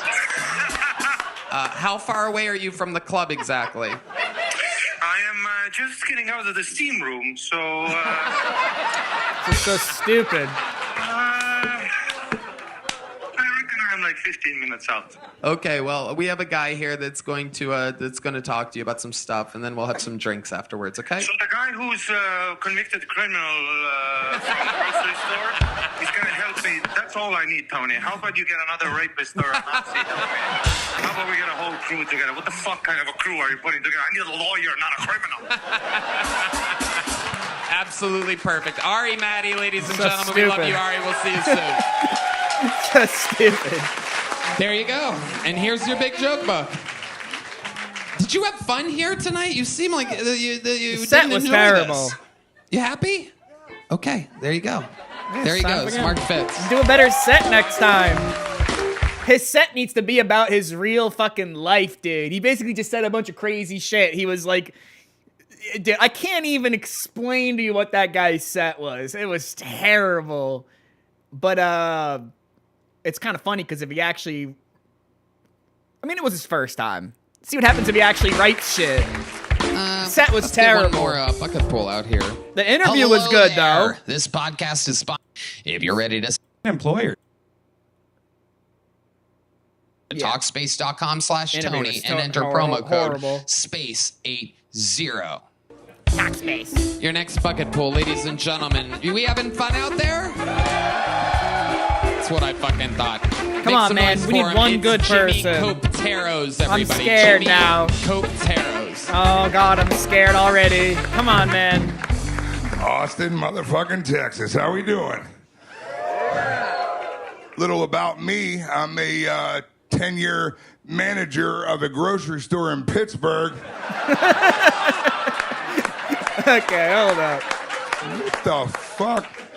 Oh, I got fucking 60s. I'm gonna fuck this whole thing up. All right, I got 60 seconds. I might have did some worse shit than him. I have an 11-year-old son, and I accidentally showed him all the porn in my phone. Austin, I'm picking him up from summer camp 2 weeks ago. We're driving home. He sees the Tesla Cybertruck. Dad, I heard those are expensive. Let me have your phone. I hand it to him. It's quiet. Dad, I look over. Massive amounts of blowjobs on my phone. Full panic. Full panic. I don't even know how that got on my phone. He's 11. Dad, it's actually right here in the search bar. I'm freaking out. I take the phone from him. Listen, this is why we have Google Block on your electronics. 1 minute I might see is Tom Brady coming out of retirement, and the next minute I see this disgusting filter. And it's quiet, and I feel like I weathered the storm, and he says, Dad, it's totally okay if you're gay. I just start showing him all the vagina. There it is. Very solid, ladies and gentlemen. Jimmy Coteros. Welcome to the show, Jimmy. Thank you, guys. That was I like horrible. your style. Great start. Yeah, Rolling Tony, off I with like the your Pittsburgh style. thing. Welcome, Jimmy. How long you been doing stand-up? It was a good callback. 2 years and a month. Awesome. Where are you from? Terrible. Outside of Tampa. Okay. Gordon Dixon country. That's my boy. Yeah, Gordon. That sounded less weird when in my head. Who's Gordon Dixon? He was on here. He works down at Shakespeare's. He's been on here. Okay. All right. Who's Thank you pulling out the guys. bucket Thank you ones? guys for coming. What the fuck is going They're all on, here dude? for you, Jimmy. I just wanted This to give him a episode's shot. I came and cursed, saw my dude. boy. He's Crazy shout out to give, but okay, you got it out there, and you'll never get repaid for that. By the way, it's an odd favor, and you did it. I like your style, Jimmy. What do you do for work? What type of mechanic are you exactly? I rob grocery stores, Tony. No, seriously, Jimmy, stick with When I it. sound like Uncle. Yep. What do you do for work? I own a junk removal and hauling and home services. Junk company. removal. Wow, strong white guy stuff. It's called Jimmy's, so you know I own it. Like I just needed to. Yeah. If you need someone to haul your junk. I'm so confused, dude. Where were you, Tony? I apologize. Okay. So you guys have like missed the PSA in the beginning of this when we were starting it when I said that this show they pull people out of a bucket, and as you can see, sometimes it's like so bad. It's not like scripted bad like Dr. Phil or even like hate watchy bad. Like this is terrible. The guy's set is terrible. Now he's bombing horribly in the interview. He's trying too hard. This is terrible. Jimmy. Do you live here now? No. You still live in Tampa? Oh, here comes do. D Madness. Okay.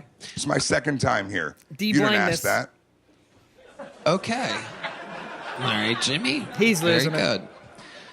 What's the most interesting thing that's ever happened in your life? It's cancer interesting? I don't know if that's You had cancer? Yeah, 3 years cancer free. Wow, congratulations. It was of the lymph nodes? It was the lymph The node. lymph You see nodes? this? Yeah. Did you get okay? Yeah. Yeah. And were you a heavy smoker? You guys have tissues here or no? Okay. Jesus. I'm a light smoker. I'm a light smoker. Are you still smoke? I smoke. I kind of wish. I mean, I'm not gonna say it. Chat. I'm not gonna say it. You know what I'm gonna say. I mean, do you have one? Use your imagination. No, I smoke. Jolo and I drink. And all So that tonight. and all that added up. How old were you when you got diagnosed with cancer? 44. Okay. And you had partied hard from your His whole set life was up until bad. that point? No, I've never been a partier. I want someone with a decent set. So I was picking hard, a friend up from the airport. I lean over to tie my shoes, and I start salivating. So I go over to the sink, and it's just blood. Oh, Jesus. What? It's the hot part of the show. So then I call 911. I go to the. It was just a burst abscess, and they go, which every doctor has told me, your tonsils are massive. Have you ever been told you should remove them? And I go, yeah. And they go, we think it's time. So I had my tonsils removed, like a miracle. They remove my tonsils, and they find the smallest. Now, what they'll tell you about cancer is they're looking for like a cluster of grapes. They found like a grape.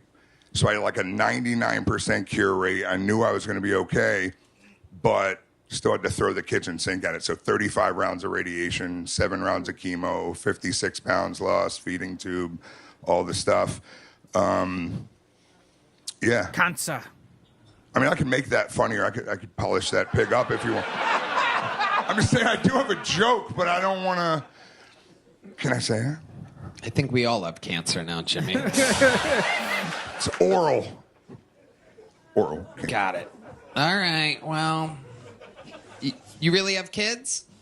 Yeah. No, How many do you have? 8 3. kids. Just one. Yeah. Oh. How old's he? He's 12 now. 12 now. How'd you know Is it it was true boy? that he When the found fake porn story on that his I- phone? Oh, Fake yeah, story. because Say it again? Real story or fake I story? forgot about the joke. It starts out as a real story. He was about 4 or 5, not 2 weeks ago. And he saw it and he goes, Dad, what's this? And I go, mind your fucking business or whatever. Like it wasn't even a relevant thing that I had to explain. Right. But I felt like it would be a good bit. All right. Yeah. Feelings aren't facts. I don't know the reference. How do we feel about Jimmy, guys? It's very rare that we have the same comedian on twice in a row. It's a very My exciting. picture was on the wall in that fucking grocery store. By the way, it was called Pathmark. He don't remember the name of it. I fucking remember it. I'll never forget that day. The rest of my life. Third time's a charm. Stupid.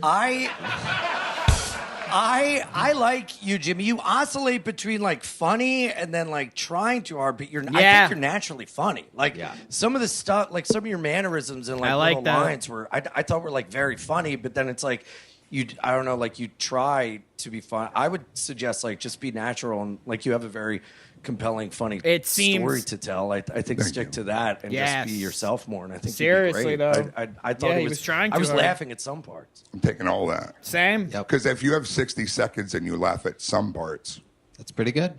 Well, it was a little bit of a long walk around the block for the punchline, but you know, it still had a punchline. And I just wanted to take you on that walk. That was Thank you. No, his set was terrible. It's not all funny. Some of it's, you know. When you showed a 4-year-old blowjob porn, Duncan, and he goes, "What's that, Dad?"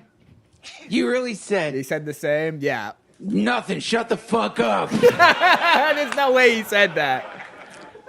I mean, it sounds different the way you said it. That's the way. But also that's what I said. Yeah, both of those can be synonymously true. Yours sounded more like. Just rough. say it like I'm sorry. Just say It's it so like you said it. stupid. Your Honor, yes, I said. Duncan. Hey, Dad! Fucking worry. Dad, you just fucked up my life forever. I'm 4. I have more neurons in my brain than at any other time in my life, and this is gonna freeze itself into my memory. I'll probably have to get therapy. Probably rob a grocery store. My toes are gonna curl in. What is this? Now I know what you mean. The other guy that was on before had a hammer toe thing that he mentioned. Sorry, it's at the About the long journey to the It's punch. funny. I get it now. I get it. I didn't Jimmy get it when you- Copteros, here's a medium-sized joke book. Wow. Congratulations. Duncan You made were that the funny. Kill So Tony. much. There he Thank you, goes. Tony. Jimmy That was hard. Copteros. We're flying His through set it was this horrible. evening, ladies and I'm gentlemen. forgetting It it. is happening. Come on, man, I want People someone to do are going good. to the restroom to do Yep. bumps of the old Puerto Rican pound cake. I don't blame him. There they go, everybody. They're probably gonna go put themselves in a K-hole. Special part of the show, ladies and gentlemen. No, One not a of regular. our Hall of Fame former regulars is behind that curtain. Here right comes now. fucking We Lucas. very rarely get to see him. Come on, Known Lucas. for Come on, what David. I've been kind of looking I'm rooting for him, I and guess. struggling with this evening, which is the most honest, direct answers in interview history Not David in the Lucas. Kill Tony universe. Is it a laptop If with the you Rockstar know the logo? words Yeah. to his theme song. It's Red Band. He's like sing a along. gamer. For this is Hans Kim. Red Band's like video games. Oh, it's Hans Kim. Hans Kim is okay. It depends. Hey. All right, let's see. Come on, Hans. I like how Texans will make fun of liberal cities, but when they jerk off, they set their VPN to California. It's a pretty good joke. That's probably just true. That's gay as fuck, bro. I have a gun. Not on me. Somewhere in the room. Over there. I don't even leave my So door stupid. unlocked anymore because I want to use it. Like, So is that dumb. my best friend I invited an hour ago, or the greatest moment of my life?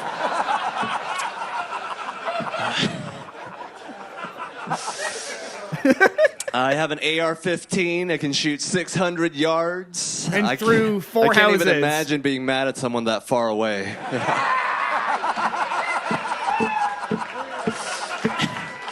Hey, you better stop doing that in 500 yards.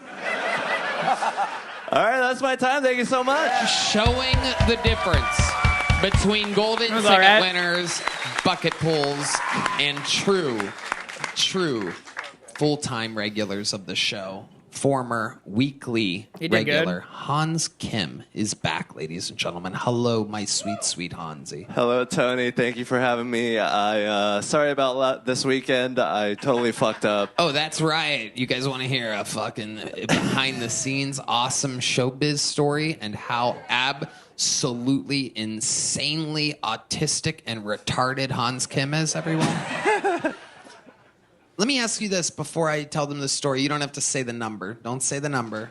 But was that the highest paying one-time 15-minute long gig you've ever missed? Yes. Without a doubt, right? Without a doubt. So for 15 minutes, let me just tell you, it was 15 a lot minutes. of money. We will not say the number, but just know, a fucking lot of money, especially for 15 minutes of work. It was scheduled to be in Edmonton, Canada. We all did it. I made it. Ari Maddie made it. David Lucas made it. William Montgomery made it. We had to have a layover in Denver because what they don't tell you about Austin is that it doesn't fucking have direct flights everywhere like LA did. That sucks. Anyway, and in Denver, Hans Kim, after we ate breakfast, he realized right then, boarding the plane to Edmonton, Canada, that he forgot his passport, ladies and gentlemen. Oh my God. Oh my God. And if you're wondering how much money, definitely at least half your salary. Half of your annual salary. Is as much as a teacher makes in a year. Yes. For 15 minutes of work, the only thing that he needed to bring was his passport. Not even a change of underwear would be necessary. We would all have been home 24 hours later. And we were, me, Ari, William, David, richer than ever. And then there was Hans, who had to tell me what I don't even know. I couldn't even talk to you afterwards because it was so stupidly frustrating. Oh, yeah. So what happened? You had to get a flight from Austin? Well, or I was from in- Denver to Austin? I was going to do that, but then I was like, I have a weekend in Appleton that I canceled for that show. So I was like, let me just go to Appleton. So I was just alone in a hotel room while you guys were in a stadium. Oh, my God, yes. Just in Appleton. In Appleton, Wisconsin. Yeah. So that's even worse. Holy shit. So wait, hold on. Did you cancel the whole weekend? No, I canceled the Friday. So you were going to fly from Edmonton to Appleton? Yeah. That's crazy. So that night, can you tell us like what was going through your head? What type of guilt and I was like, stupid. See,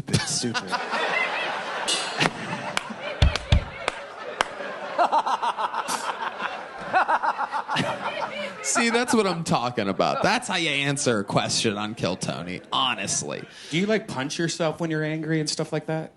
I throw out things very hard sometimes, but I try not to do it anymore because, it scares people. That's true. That is true. So, Hans, what else is going on in life? Well, the shows in Appleton were great. There was Yeah. And you had to do, 2-hour-long sets?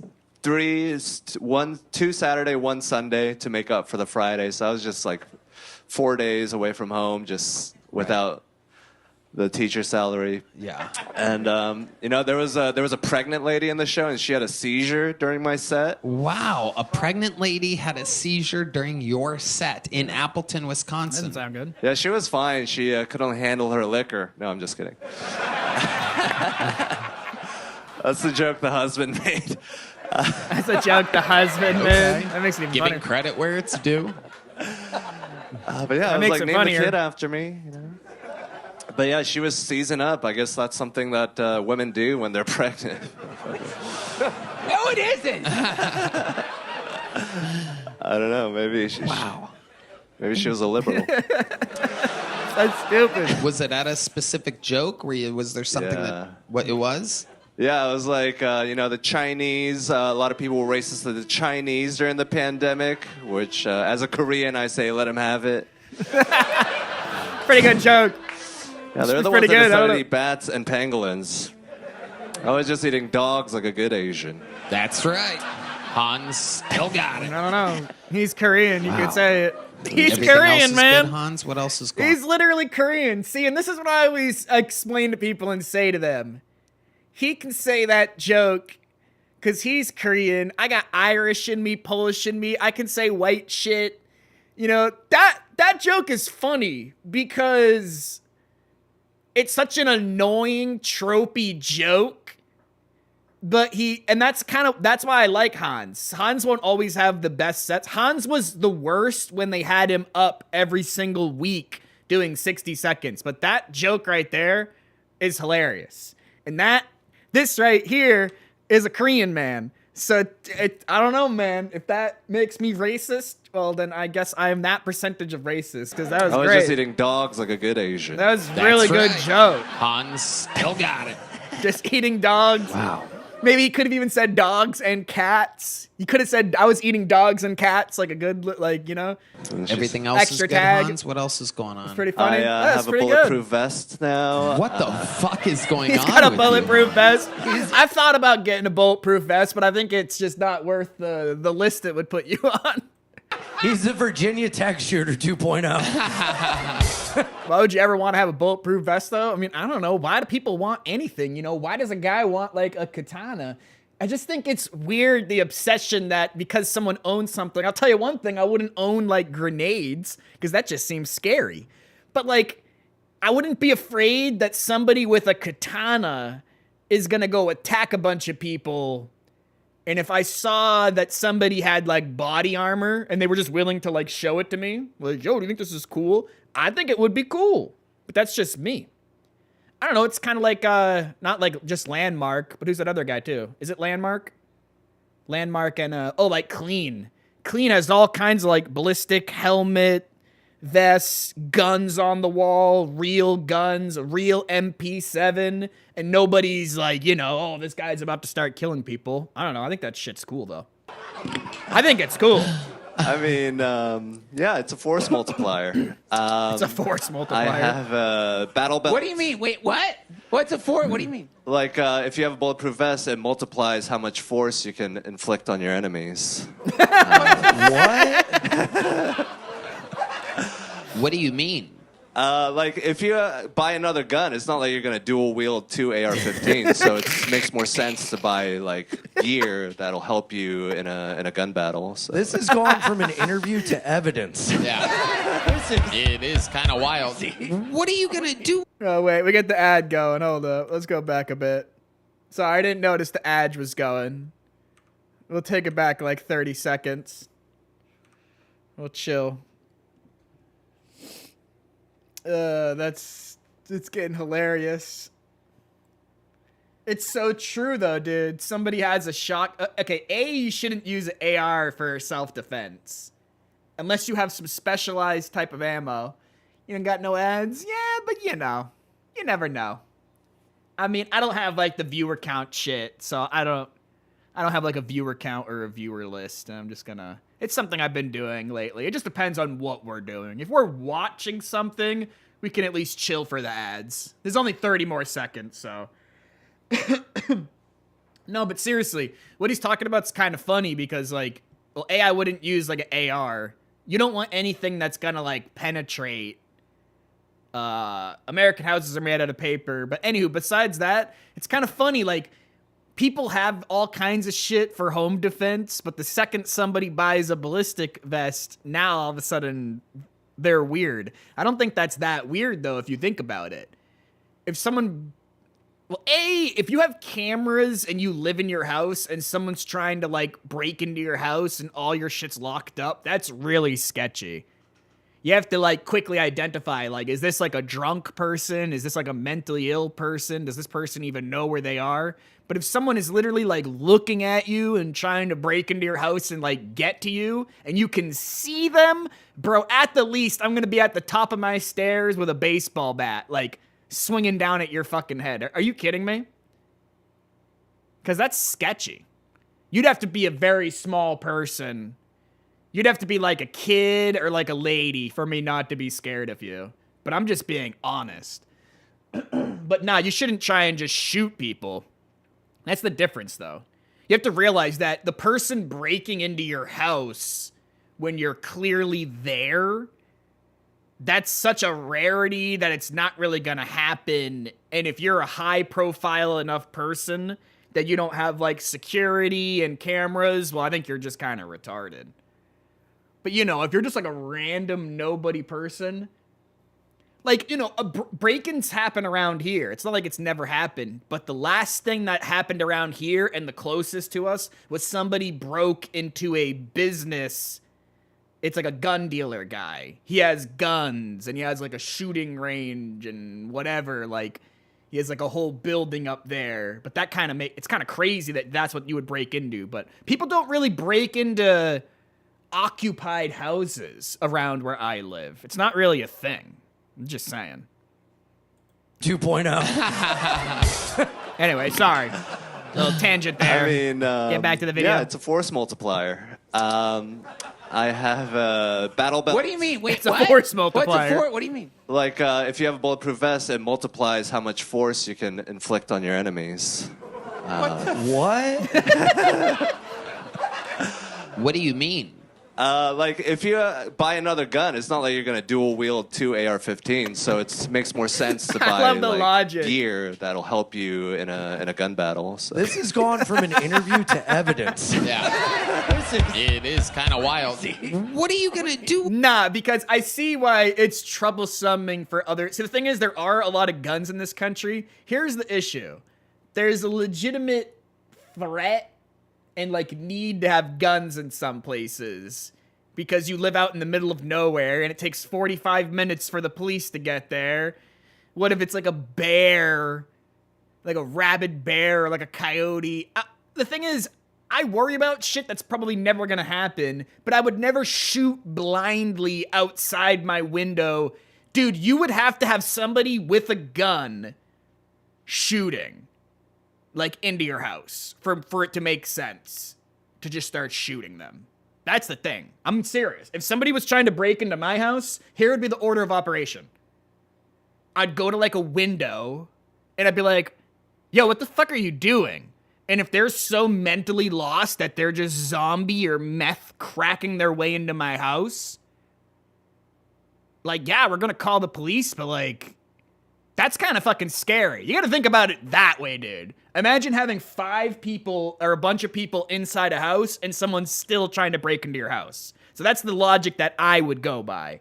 I'm not gonna immediately get a gun and shoot them, but that's because I don't have that weird hero complex, oh, I want to save the day, that a lot of Americans honestly do have, and they're fucking sick, and they don't recognize it as a sickness.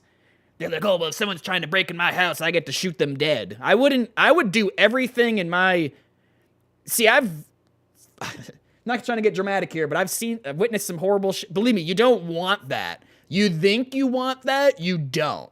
You're going to think about that for the rest of your life. It's going to keep you up at night. It doesn't matter what kind of person you think you are. It's going to fuck with you. You can't just take people's lives. So I would do everything in my power to get them to fuck off.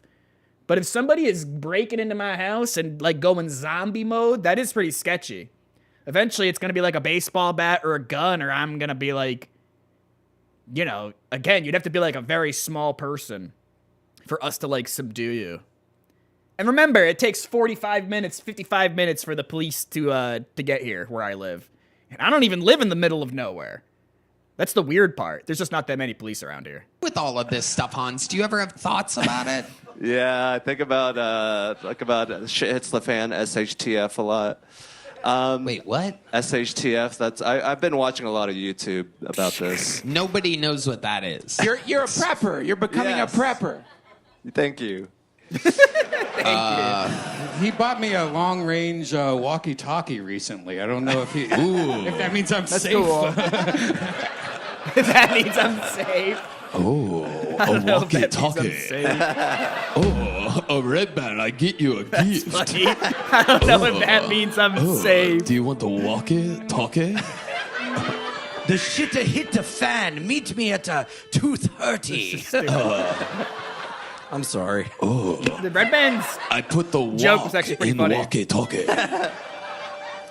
What is your plan with the walkie-talkie situation? You looking for some long-form friendship out here? Yeah, when we're out in the woods, stupid. you know, like doing an end. What do you go out in the woods sometimes here in downtown Austin? The old famous Austin Woodlands?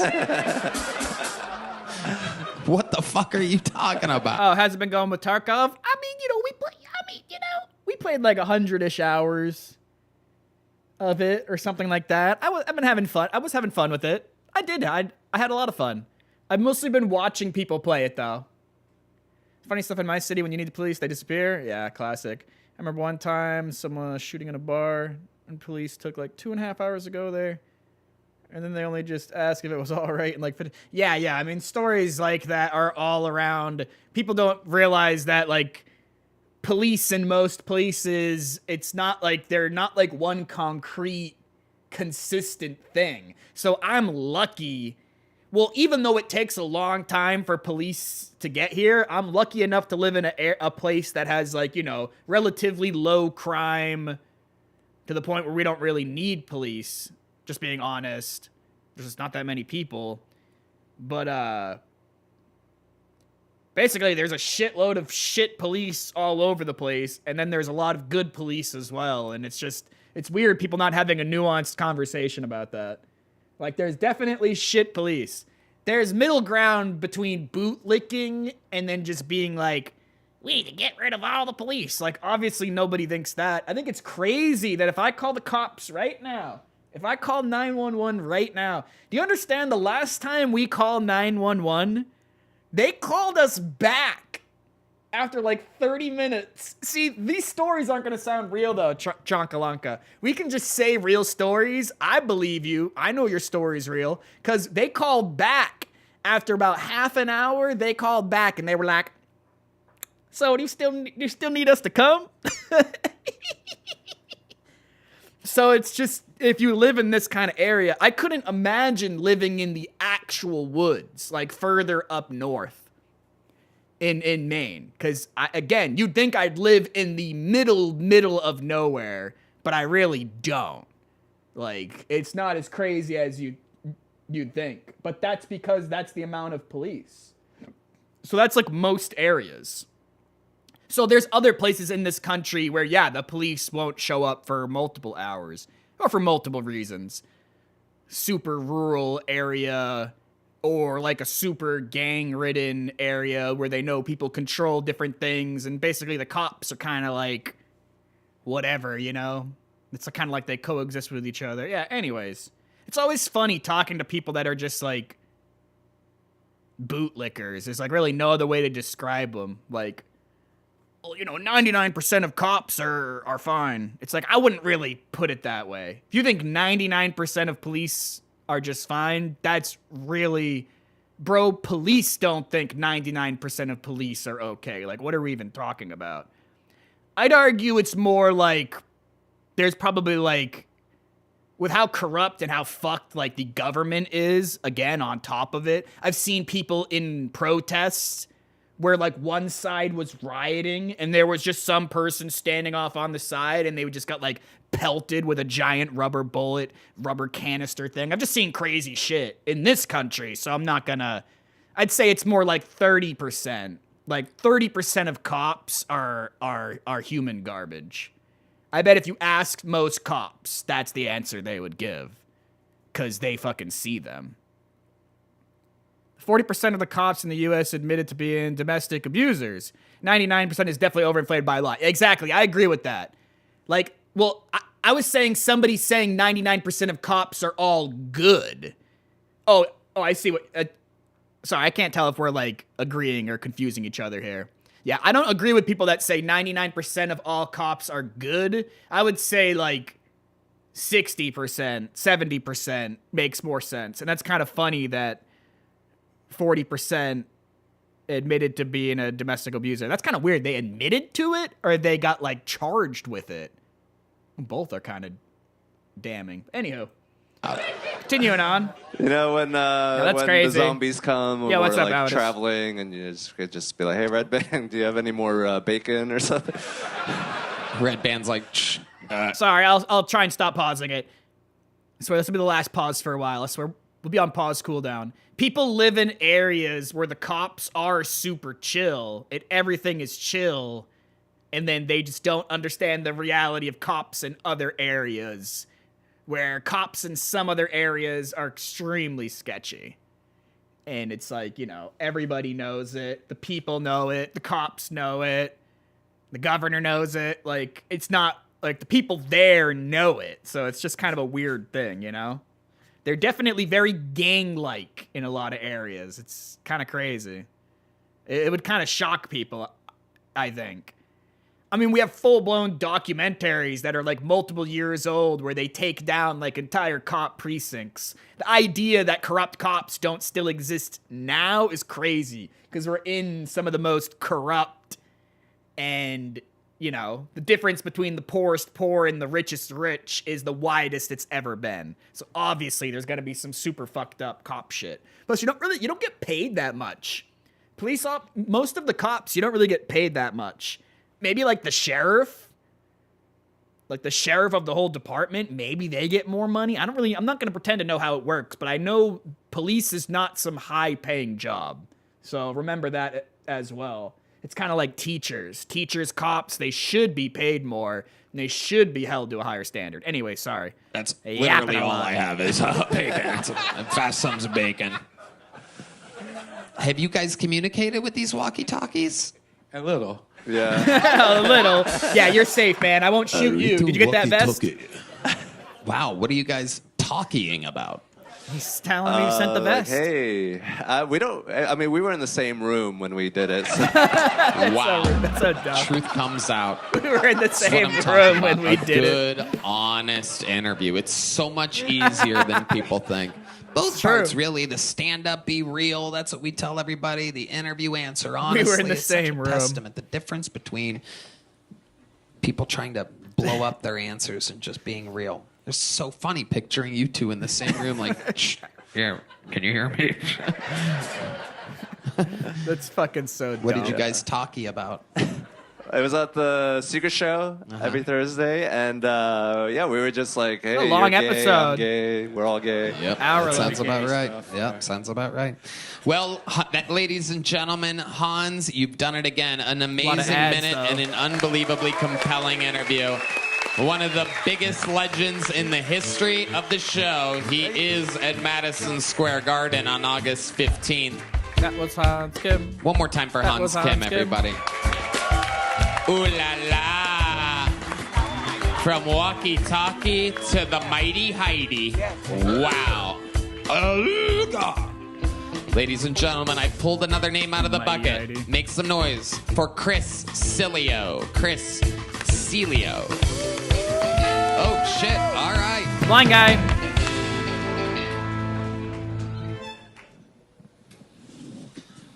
Fuck, I hope this is real.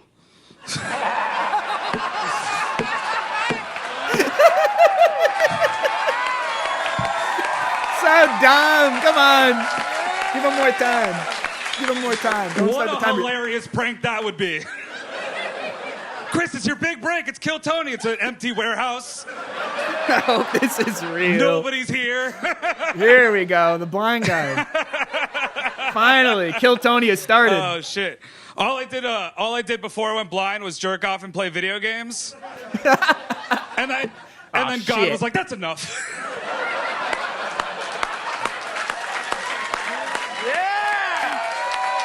So stupid. Let's get another one. I give you a gift and you wasted it, son. I'm gonna let you guys in on a little secret. I'd do it all again tomorrow. I wouldn't have changed a goddamn thing, dude. Give it up for my roommate for bringing me out here, dude. He's gone. He's a way better roommate. My last roommate sucked. He just didn't really care about personal space. He would always hang out in my room. Yeah. So every time I'd go to jerk off, I'd have to be like, hello? So weird. So stupid. It's pretty good, though. Pretty good. Pretty good for a blind guy. Pretty good for a blind guy. Is anyone there? I can say that. Which, by the way, if I'm you ever legally hear me blind. say, hello, is anyone there? You have about 30 seconds before I start jerking off, all right?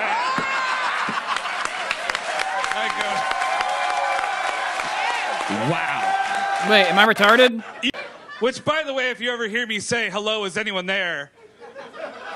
You have about 30 seconds before I start jerking off, all right? Sorry, I thought it was something else. Wow. No, he just said it. Okay. That was okay. That was good. You That was should good. say something, all right? Or else it's on you, not me. I don't want to hear about it in the papers later. The guy who kind of looks like Louis C.K. does exactly what Louis C.K. did. He's funny. Miss Celio. I want to hear. Can I cut you off? I'm the other way, buddy. I'm over here. He did that on purpose. Shit. He did that on purpose. Unbelievable set. It was good. Unbelievable set. It was good. He was good. Wow. Incredible. He's gonna be really good in the interview, too. I find it all so amazing. I can't believe that you think you look like Louis C.K.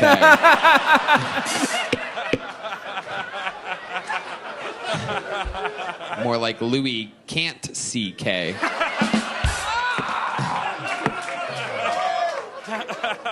I loved every single thing about what happened here with you tonight. How long have you been doing stand-up comedy? 10 years. 10 years. Holy Shows. shit. Where are you from? Miami. You still live in Miami? I just moved here. Wow, congratulations. How recently did you move here? 2 weeks. Is this your first time signing up for the show? No, I've been here every week till you got me. So 2 weeks? His opening joke of "God, hope this is real" hits so hard, dude. That was so good. Yeah. Wow. Amazing. Wait, what? Sorry, I fucked up. Is this your first time signing up for the show? No, I've been here every week till you got me. So 2 weeks? Yeah. Oh, twice then. Pretty good luck. Amazing. I love it. I love it, Chris. How old are you? Blind pick. 29. 29. So you started at 19. Yes, sir. And when did you go blind? About 6 months before that. Really? You went blind at 19? I was 18. Yeah. And so what exactly happened? I had a fuckload of retinal detachments, which is something that usually UFC fighters get. Yeah. But to me, it was a small Chinese boy. Wait, what does that mean? What? A small Chinese boy sucked your eyeballs out of your... What the fuck? My What? friend in high school was just The fucking with me and tossed his high school transcripts at me. Just an envelope full of papers, nailed me in the eye. Next day I was blind. I already had lost one eye before that, and we're still friends, guys. Relax, all right? Okay. He drives me around sometimes. Wow, that's more dangerous than anything. So he already lost one eye? You're probably the better driver out of the two of you. Retinal detachment? This is incredible because you lost an eye before that. How did you lose the eye before that? Same thing, just a bunch of retinal detachments, but I was like, this one's Retinal going good. detachment, Nothing's yeah. going to stop me on this one eye. And then he threw that. His bright future sealed mine. Wow. Is it thyroid issues? Is that what it No, is? the retina is in your eye. It's the thing that from thyroid that happens. Thyroid disease. No. Our senior health correspondent, Brian Redband, taking a chance trying to relate thyroid issues to retinal detachments. He's who you look like, by the way, not Louis C.K. But the joke still works. Chris, so, blind at 18. So have you, had a real job or anything? What do blind guys kind of do? I had a job for a while. Uh-huh. Wasn't that good at it. What was it? I worked in like an office at a nonprofit Race for a car while. driver. I was a crane operator. Dude, I worked at a nonprofit where they help people find jobs, and they couldn't fire me. Yeah. Right. As bad as I was, they were like, nah, we'll just let him. You probably couldn't find your cane. How could you find someone else's job? Incredible, Chris. So what else do you do? Like, what are your hobbies? What are you into? I like to go to music festivals and do drugs. Oh, fuck yeah. Absolutely. That's all I would do Incredible. if I was blind. What's the most fun you've ever had at a music festival? What are your favorite drugs? All of them. Okay, hell yeah. Preferably at once. Acid, mushrooms. Everything that somebody has told me will make me see something, I've put in my mouth. Yeah. Amazing.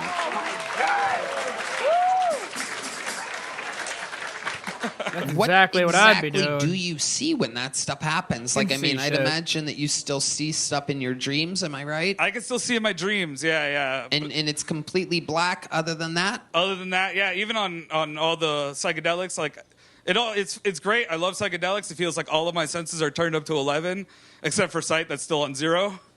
You know, like it does. I don't get any visuals with psychedelics. Yeah.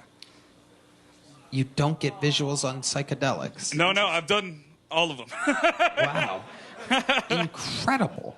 How That about kinda makes Love sense. Life? Have you ever been on any blind date? Like, even if you close your eyes and, like, get the visuals, if he has he's literally, like, blind, retinal complete, detached. That's the thing. When you're tripping balls and you have your eyes closed and you think you're seeing shit in your mind, you're not. You're still, like, using your eyes and your brain in tandem. So that kind of tracks. I believe him. He's probably just right. If both your eyes are completely, your retina's detached and you're blind like that, you get no visuals off Lucy's. That's horrible. So stupid. Sorry, Love I Life. stepped Have you on ever another been on joke. any blind dates? Blind dates. The So dumb. stupid. So stupid. But when in Rome. When in Rome. By the way, may I say, D Madness, I've never seen him more on the edge of his seat during an interview.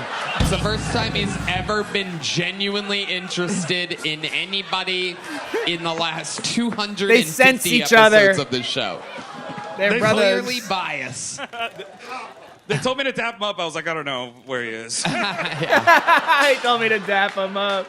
It is incredible. don't know where Chris he is. Celio. So, what's it like? Do you date blind guy? Like, how does it work? It's tough, you know, like I'm on the apps, you know. My bio just says blind comic, see the possibilities. Love it. And I swipe right on everybody. Hell yeah. Has it worked? Like, have you? It's like, give us an example of what going on a date with you is like. I find this all so intriguing. I had a girl take me to an art exhibit. What a bitch! Really? She just tried really hard to describe things to me that I couldn't care about.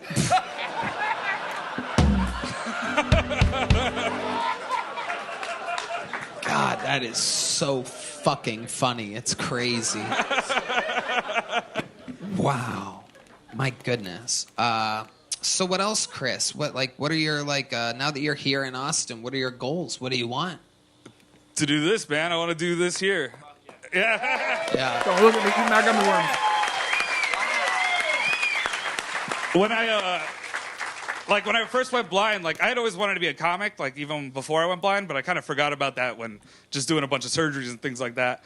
But when I went blind, I was just sitting at home in the dark, listening to like Kill Tony and shit. So ever since then, I wanted to fucking do this. You know, like this is a huge moment. He did really good. It was good. OG Belly Room Kill Tony, dude. Say that Killed again. it. OG Belly Room Kill Tony. Wow. Like, that's- yeah. Amazing. Well, Chris, it has come full circle. for you, my friend.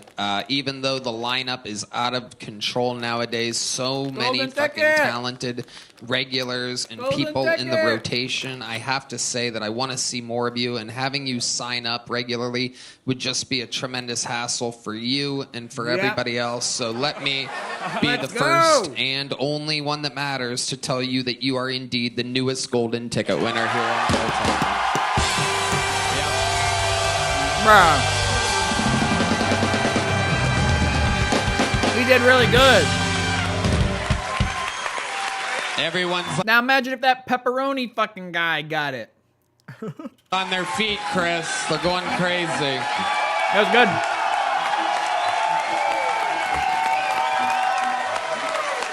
And I'd love to have you on the Secret Show Thursday. Boom. Yeah, he's good. There he goes, ladies. Chris, step up to the mic one more time, real quick there. How do you feel right now? It's right to your right. Jesus, worst handler ever. What are you, blind too, asshole? Jesus Christ. Look at fucking... we saw Tony Pepperoni earlier. Here's fucking Tommy Salami. What the fuck is this guy? Look at this fucking gagoots over here. Holy shit. Chris, how do you feel? Fucking amazing, man. Thank you so much, dude. Absolutely. Welcome to Austin, Texas. You're an amazing talent, and we're looking forward to having you on. Hey, and you got a standing ovation. Yeah. Yeah, the place went nuts. Yeah. And that girl in the front row showed her tits. Yeah. Chris, throw that mic in the mic stand. You're part of the Kill Tony universe. They're going to get your number and information back there. Congratulations. Another one. The squad continues to grow. That's cool. Maybe people that really aren't familiar with the show, this show is massive. Like, you know, whether people like it or not, this show is massive. I don't know who the fuck that guy is. People come on the show and do horrible and end up making a shitload of money. So it's kind of nice seeing a literal fucking blind guy. I know I'm not pitying him. I just think it's like interesting. Can anyone? Oh, we got the ad starting soon. Can any of y'all motherfuckers name a blind comedian? I'm sorry. You know, I think that's interesting about this show. They have Down syndrome people, blind people.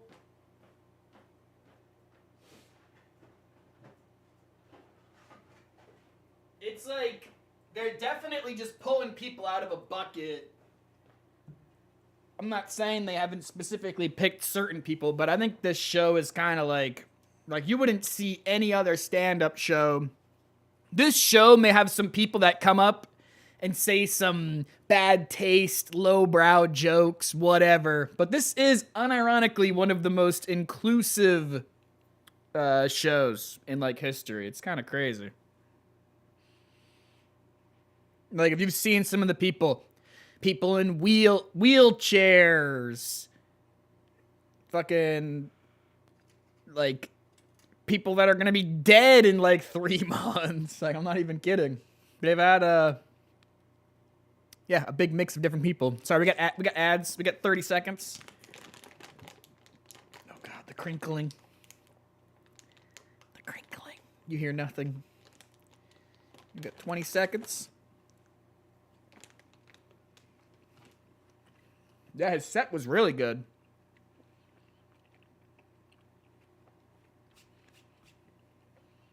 Like, even after he hit the easy joke, or not easy, but, you know, that's a hilarious joke.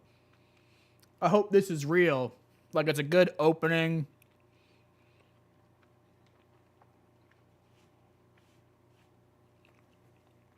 All right, ad's good? Good. Wow, that's so cool. Yeah, that was cool. You guys having fun out there tonight, huh? Yeah, they pulled a blind guy out of the bucket, bruh. Back to the bucket we go. As you see, or can't see, anything can happen here on this show. Because someone will come up, like that other guy that was like, oh, I got all kinds of disease, blah, blah, blah. Like, people that are literally mentally disabled will come up and kill. And then every time, it's like that guy earlier that said he had all kinds of things wrong with him, this, that. Then the blind guy comes up and kills. I'm sorry. I like that. Goes from funny to compelling to heartfelt to terrible to amazing. It was so terrible in the beginning. Your This next episode was bucket pull horrible. goes by the name of Keegan Carmichael, everybody. Make We're some noise for peaking. Keegan Carmichael.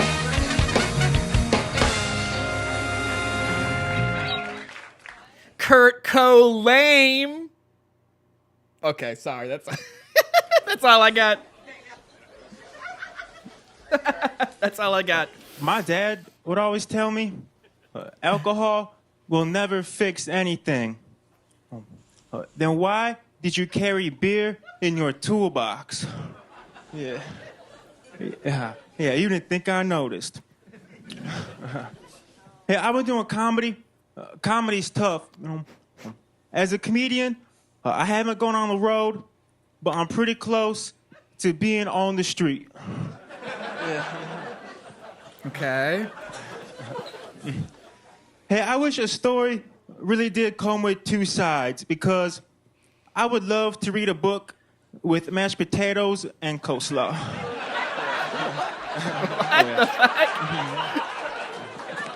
Now, hey, what'd you enjoy about Huckleberry? You gotta go watch me from the sofa. Oh, there you go. What the fuck is this guy? I can't tell if this guy is, I can't tell if this guy's funny or I think this guy's funny. Mashed potatoes and coleslaw. What the fuck is that joke? I'm trying to understand it. What'd you enjoy about Huckleberry Finn? The gravy. I didn't get are that you one. hungry? Cool. Let's go to the library. All right, thank you. Keegan. He's like Kurt Cobain, Theo Von, mentally ill. What is this guy? It's gonna be an interesting some interview, people that's are for sure. already calling him the what? The what? Keegan, let's just jump right into what literally He was gonna say it, but he didn't. 100% of the people in the room are thinking. Are you aware that in every single way you're doing a Mitch Hedberg impression? Is that what that was? Is that on purpose or like accident? Is this Yes, how you are in accident. real life? Yeah, it's weird. Like people DM me like that question. Like, is that how you are? I'm like, I don't know what you want me to tell you. So you were like this, and that was your sense of humor, and then you saw Mitch Hedberg, and you're like, "Whoa, what are the odds?" Is that what it is? I used to impersonate Mitch Hedberg. I still do. I mean, the look, the everything, every single thing, the delivery, the joke style. Are you a super fan of his? No, my favorite's actually Dimitri Martin. But Dimitri Martin? Now I know you're kidding. That's literally nobody's favorite. I just love the way he rips the paper off the pipet. Yeah, I don't know what the fuck this guy is. Keegan, who are you in real life? What do you really True. like? I just couple of beers in the park and read a book, man. So is it like a Mitch how long have you been Hedberg joke? doing stand-up comedy? A little over 2 years. And has it always been like this? You from Seattle, Portland? Where are you from? It was terrible. Nah, I'm from Illinois. Illinois. Yes, sir. Okay. Yeah, I don't know. What do you do for work? I DoorDash on an e-bike. You what? I DoorDash on an e-bike. DoorDash on an e-bike. Mhm. I hate it when my deliveries are on e-bikes. Yeah. It's always smushed around and fucked Dude, up. but Feel the- believe me, nobody understands that better than me. Yeah. Duncan Trussell.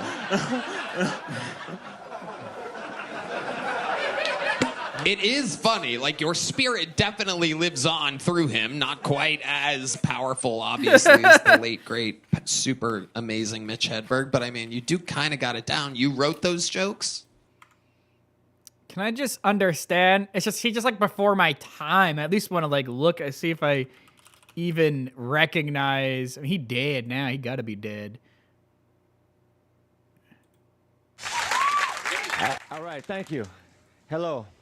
This is my second time on the show. All right. I mean, the first time must have been okay. But they say during the summer that drinks are ice cold. I hope not, because that means they would be impossible to drink. Because they would be solid. Here's a beer, Mitch. Okay, it's like a silly, goofy, you know, Mitch Hedberg gotta be like, you know, this has got to be like the 80s or like 90s or some shit, or I don't know, right? Mitch Hedberg, I've never even heard of him. 1997, maybe like 2005. Yeah, like 2005 at like the latest. Yeah, okay. Yeah, this guy was awful compared to that. Yeah, right. Yeah, no, I know. Duncan? I was just going to say, it's too bad that they don't need Mitch Hedberg impersonators at kids' parties because you get. I'm sorry. Duncan, he just. It was funny like 20 seconds ago. Yeah. So every time you do a show, anywhere you go, every time you do stand-up, all the other comedians are like, God, this fucking guy's doing a Mitch Hedberg impression, right? Yeah. Some people wait outside the club to like say shit to me. Yeah. Have you seen Mitch Hedberg's stand-up? Yeah, it kind of freaks me out. How old are you? All right, that was funny. 31. So when's the first time you saw Mitch Hedberg stand up? Were you a big fan of his at one point? Oh, at one point. Oh, I mean, dude, Dimitri Martin was my guy.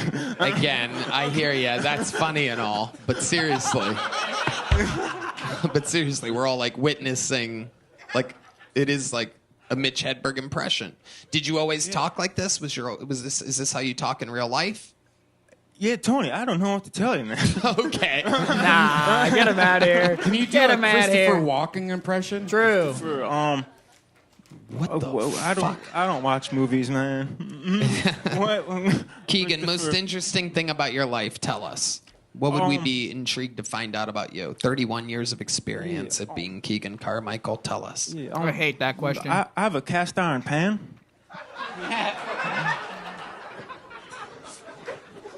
Do the other part. Go ahead. Oh, no, yeah. It's cool because you got to take care of it. Like, you have a cast iron pan, you have a responsibility, you know? Like,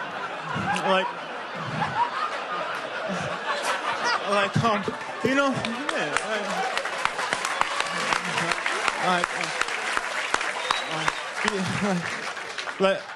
like a lot of girls now, they're dog moms, but you know, not me. Like, I'm the father to a pan. It's so dumb. It's what dumb. else, Keegan? Tell us something else interesting about you. Well, dude, door dashing on the bike. That's a fucked up world. I believe him. I have trouble sometimes because I fall a lot. Like I don't like the Texas cheerleaders. Because I was going really fast and they were on the sidewalk, and so I fell into the ditch, and I'm laying on the ground, and she looks over me. She's like, "Is your bike okay?" I'm like, "No." And then like the Lime scooters, they're in the way too. Well, you know, to me, a Texas cheerleader is like a Lime scooter. I'd probably have to pay to ride you, but I just prefer you get out the way. Keegan, fun times. Here's a little joke book, my friend. There he goes. Keegan Carmichael. Remember, a little joke book does not mean they did good. You have to do really bad to get nothing. The little joke book is a do not kill me memento. It's a do not murder us symbol. It's kind of like blasphemous what he's doing. It's not funny. Like, he has good jokes. He could just do them like different, like his own self, instead of like literally acting right now. Yeah, and looking like him's kind of crazy too. He did look like him. we have any sage? Can we sage the room? Yeah. No, that was never terrible. really saged. Never saged the Kill Tony stage before, but that one kind of creeped me out. Yeah. I don't even know Mitch Hedberg. I've heard his name. I know he's respected, again, years ago. I'm pretty sure he's dead. Or he's been dead for a while, honestly. And even I found that guy shit insufferable. So I imagine if you were actually a Mitch Hedberg fan and knew his material, that must have been, like, terrible. Because, it was even terrible for me. I don't really know Mitch Hedberg. When I saw, like, the picture of him or the thumbnails, it didn't really register to me. Is he kind of like Theo Von before Theo Von? No, Theo Von's kind of his own thing, though. All right. You guys good? Everybody good? This guy's leaving. He's seen enough. This guy's pissed. This guy's pissed off. Make some noise for your next bucket pull, ladies and gentlemen. It's Mike Gleason, everyone. Mike Gleason. How's it going? A lot of my friends say that I'm really hard to get gifts for. He's been on I a don't show think it's before. that hard to hop online and Google things to get for people with yellow teeth. That was an incredibly fake smile. Sorry about that. I'm from Chicago. I'm in the dating scene here, which is pretty good. Took a chick out the other day, which is awesome. Opened up the car door for her, and she's like, look at this. Chivalry's not dead. I'm like, easy, bitch. My door sticks. I got to climb in first, all right? Chivalry, I don't know if you're cold. The window works just fine. But that's awesome. Really big fan of these Waymos out here you guys got. They're pretty cool. Brings back the childhood in me. I used to throw snowballs at cars, which is pretty fun. But now I feel like you could just throw anything at these things and you're feeding all these like vegans that are like hanging out in the streets doing yoga poses and stuff. All right, that's it. Okay, Mike Gleason. Fuck yeah. All right. Welcome, Mike. How long you been on stand-up? It's kind of weird. I started in like 2001 and then I kind of quit. And I really liked the show, so I kind of moved out here. And I thought he's been on before. How long ago did you move to Austin? On Easter, 420. 420. Perfect. Fuck yeah, dude. What do you do for work? I haven't found a job yet. Okay. What's your plan? What are you good at? Stealing catalytic converters. No. Where are you from? Where were you at before? Chicago. Construction. Chicago. Construction. Yeah. This is what construction guys look like in Chicago? I guess, yeah. I don't know. Okay. Yeah. Have you looked for a job in construction here? I have, yeah. How's it going? Not bad. I kind of actually turned down a few jobs, which is weird, but I just Whoa. wasn't catching the vibe. I don't know. Okay. How much money do you have saved up? Quite a bit. Like what? A lot that I don't want, like, my poor friends to reach out to me.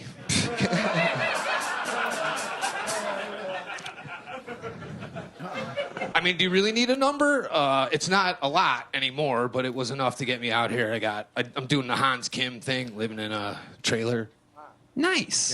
Yeah. Nice. Yeah. You have a bed in it? Yeah. Like a little bed? I got a purple bed.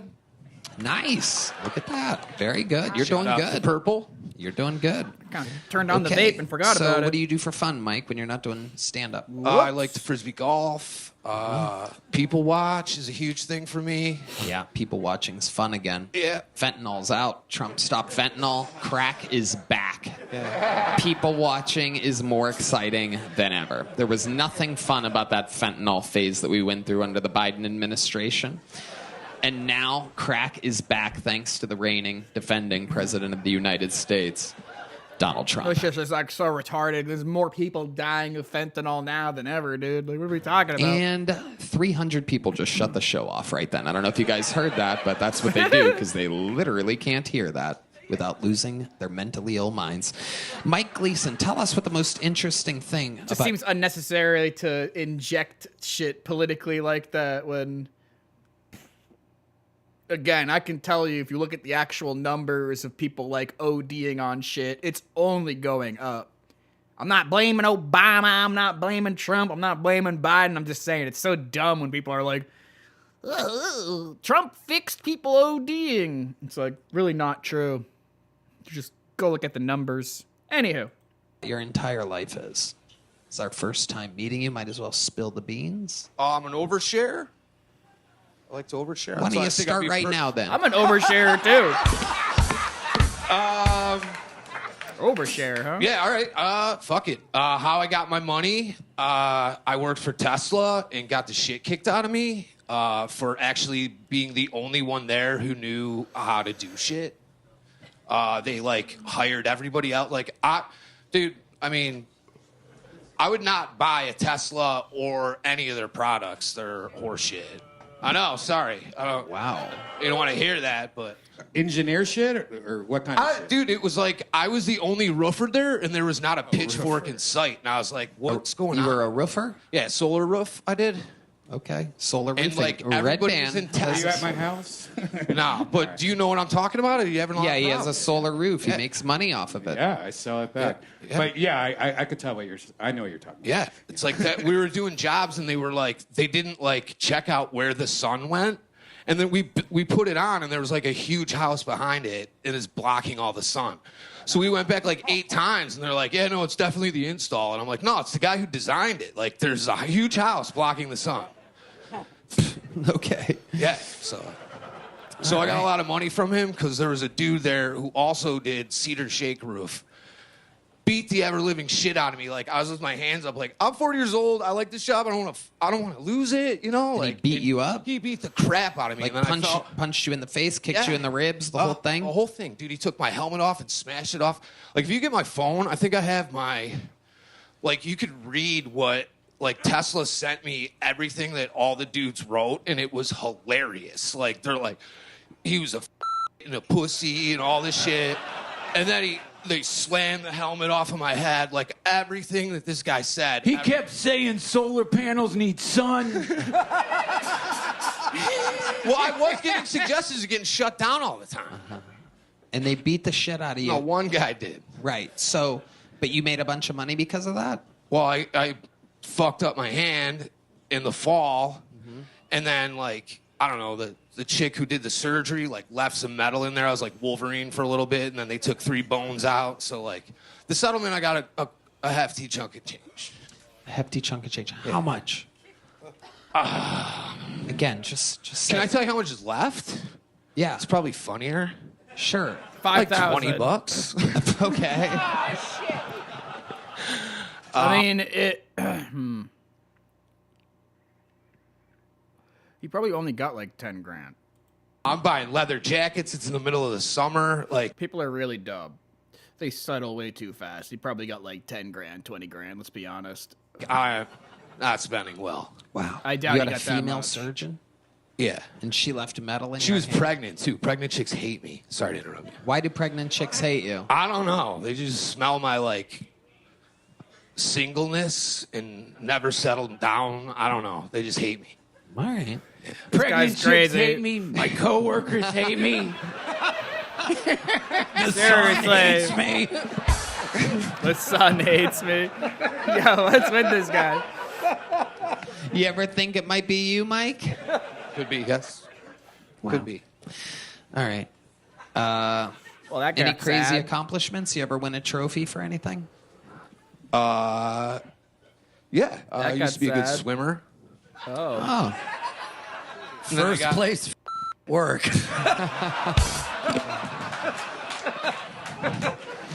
Fun times, Mike. Sign up again. We'll see you really again. like Mike the F Gleason, word. everybody. Oh, shit.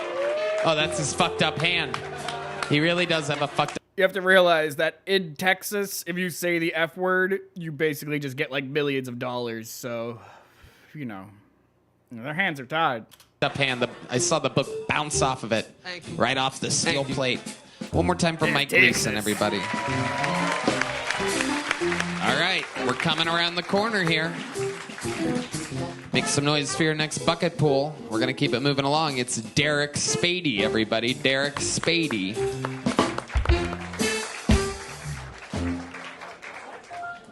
I recently dated a girl with an ego so big that she would yell out her own name in bed.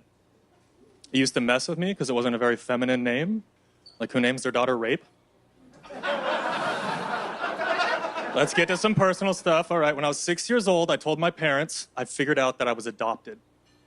My mom was like, who told you? I was like, who told me? My sister's Asian. What am I, one of the slow kids? Even at age 6, you know 2 whites don't make a Wong. And then after the divorce, they just like gave up on parenting. Like, I don't know how to do anything right. I kill so many houseplants. I call my home Plant Parenthood. If it hasn't been 3 months and I don't like the name, I'm yanking it out of that pot.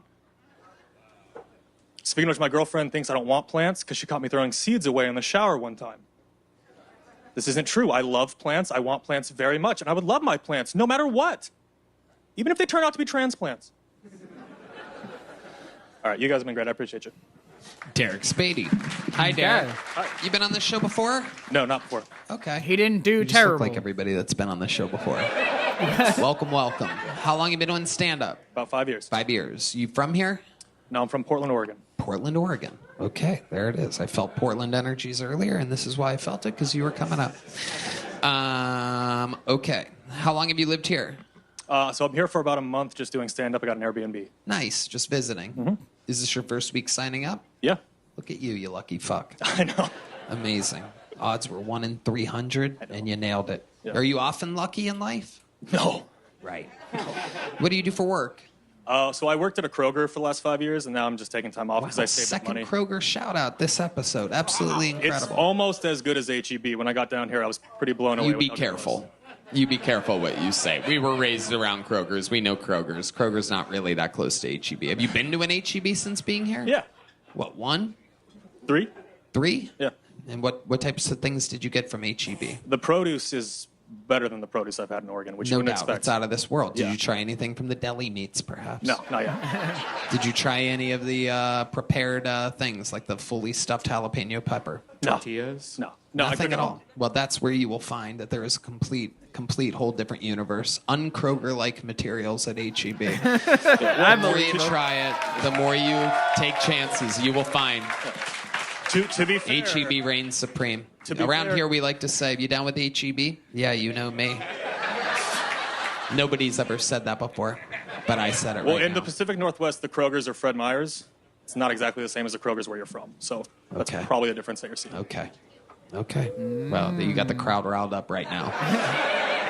One thing you don't want to do is an anti-HEB rant in this room. You're going to need Hans's bulletproof vest. You keep it up. What do you do for work? So like I said, I worked at Kroger's, and then now I'm not. What were you doing there? Stocking shelves? No, I managed one of the departments, the Hobbit department. So it's like what department? It's like the cosmetics, the shampoo, all that kind of stuff. Ew, Bo. Worst part of the grocery store. No doubt about it. I hope you guys never stop talking about grocery stores. Well, I'll tell you. Heard of Myers. You don't like grocery store talk, Duncan? You have a whole No, family. I love it. Everyone loves it. Everyone loves grocery store talk. What's your favorite aisle? Look at you two fucking grocery store hating ass guests I have here tonight. Here, I hate them. I hate HEB. Whoa. I hate it. Duncan? Oh, yeah. Duncan? Fuck HEB. Worst grocery store ever. Acme. All right. For those of you just listening to the podcast, Ian and Duncan were brutally shot live in the stupid. room. Luckily, it was by Chris Celio and D Madness, who The longest commercial hit ever. the ceiling multiple times, and Duncan and Ian ran out of the room. All right. Derek, most interesting thing about your life that's ever happened or that you've ever done that we would find compelling here, the millions and millions of people watching right now? I've won a couple film festivals for claymations. Ooh. That is interesting. Wow, Claymation. claymation. What types of things were you making out of clay? So I do like a tavern that has like mobsters and monsters, and I had a bunch of short sketches that did okay. Very nice. Where can we find this work at? If you YouTube Bad Banana Studios or Bad Banana Clay's Tavern, it should pop up. It's been Bad a while since I Banana posted Studios. stuff, but yeah. Bad Banana. Straight to Fat Banana. Very interesting. Very interesting how you spell banana. Banana, according to Red Band, is Bananna. For those of you that have your How Retarded is Red Band bingo card out, that is 4 N's in the word banana, ladies and gentlemen. This is who I've worked with side by side every Monday for 12 years. 4 And I N's. have never once shot myself in the head. Anyway, very cool. You must get all the claymation pussy. How's that going for you? I mean, it's so time consuming. You basically spend all your day in a room. That's I do so have a fun. girlfriend though, so. Nice. What does she do? She also works at a Kroger. Yeah, what is she, what if you work in the cosmetics aisle, I must know, what section of the grocery store does your girlfriend work in? She took over for me when I left. Wow. So she's in cosmetics. Is she still in Portland? Yes. So you're here and she's in Portland, but it's only for a month. Yeah. Wow. Incredible. What do you miss most about her? Well, so Her Oregon pussy is- hole, right? The answer. No, I'm kidding. Go ahead. Ew. That's gross. No, it's so weird because it's like a professional job, right? Colbert's out there getting fired. And meanwhile, I'm like, what do you like, her pussy hole? And I'm like thriving. It's crazy, right? Doesn't make any sense. He has...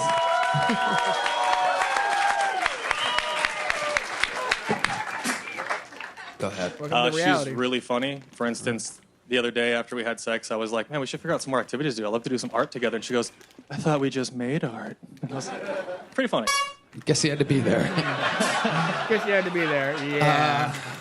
Okay. You had a good set, Yeah. right? We like Derek. That wasn't funny, There's a big bro. joke book, Derek Spady. Congratulations. You were on Keltoni. You're here for another month. Sign up again. Congratulations. There he goes. Make some noise for Derek, everyone. And your final bucket pull of the night. Ooh la la. Les combattants. Wah, wah. All right, starting the ad. Yeah, it wasn't good. His set wasn't good. His set wasn't bad. His interview wasn't good. His interview wasn't bad, you know? I don't know. It's just kind of what... I base it off of how quickly I forget it. I'm still thinking about the blind guy.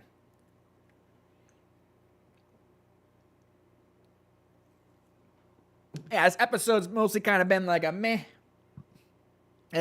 out of 10. But there's been a couple of funny people who have kind of saved it. Sorry, we got 50 seconds of Rooney's edges.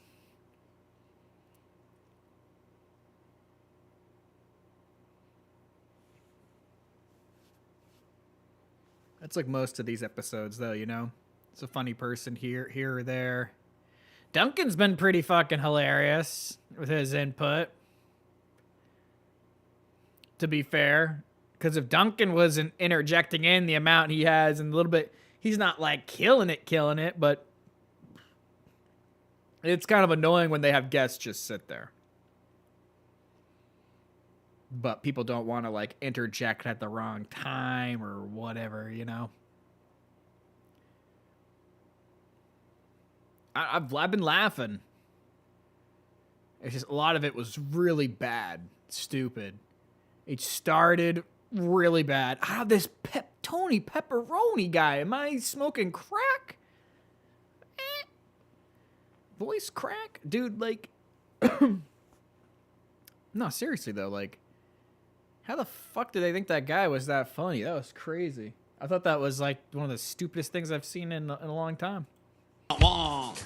Make some noise Guess you gotta for be Trent there? Richards, everybody. Trent. Nah, his jokes were terrible. His jokes were hacky.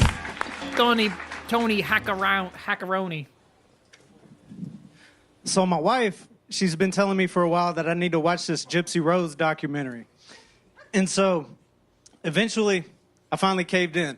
I watched it. If you don't know Gypsy, she suffered from Munchausen by proxy. Her mom, she fabricated a bunch of diseases for her and pretty much kept her imprisoned in her own home. Didn't let her go anywhere. So eventually, Gypsy got tired of it. She went online. She got a little retarded boyfriend. And well, they both ended up going to prison because he stabbed her mom to death to set her free. That story was so crazy to me. It blew my mind. Because it had me sitting there thinking, 34 years. Well, doesn't Munchausen by proxy mean eating pussy from the back?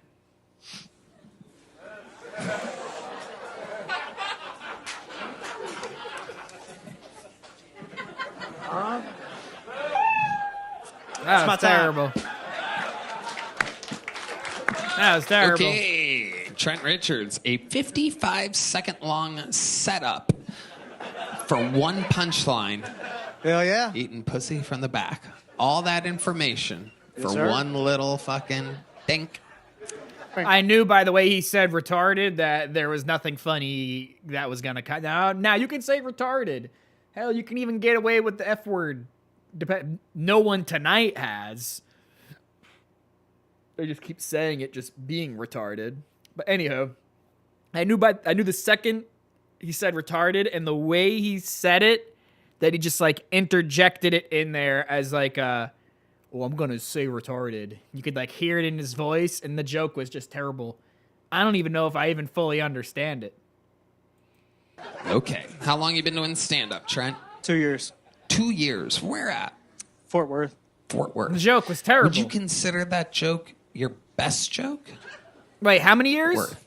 Would you consider 2 years? 2 years. Where at? Fort Worth. 2 Fort years. Worth.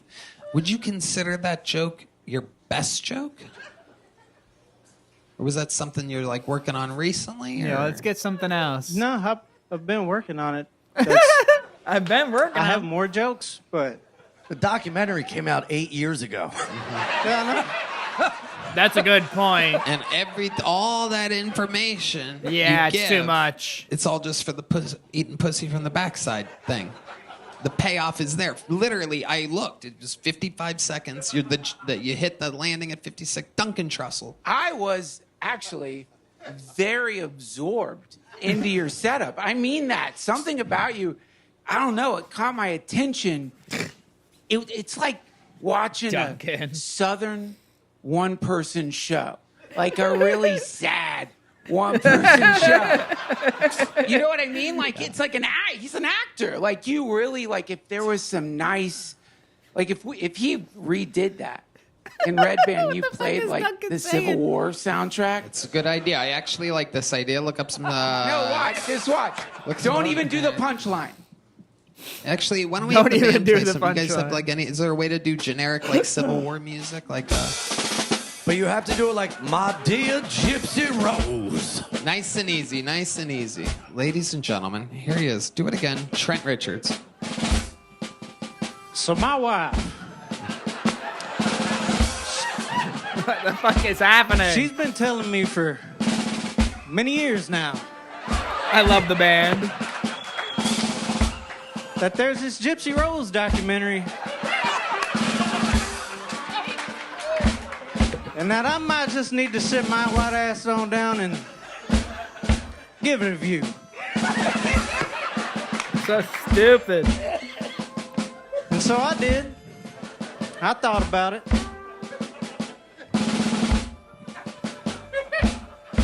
And after some mighty long viewership, All right, I'm gonna stop you there. That was fantastic. Trent, what do you do for work? deliver groceries. Whoa. The funniest thing. Question coming at you. $1 billion question coming at you. What kind of groceries do you deliver? H-E-B. Yeah!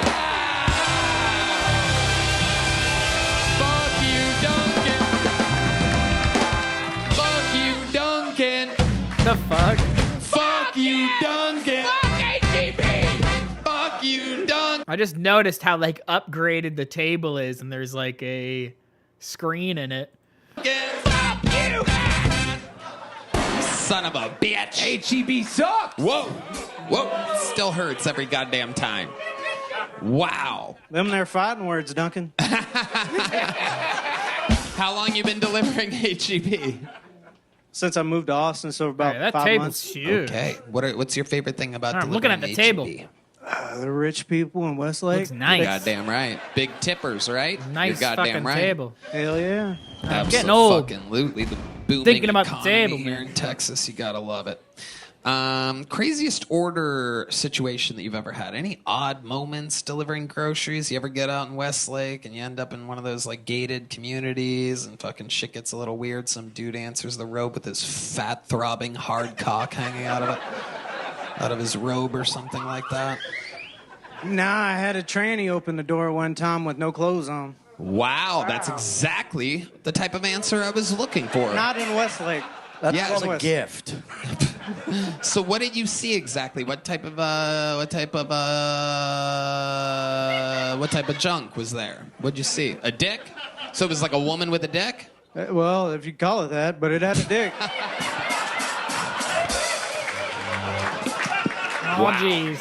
Texas is going crazy. Amazing. What was the address? Good question. Amazing. I thought you said you deliver HEB, not HIV. That's incredible.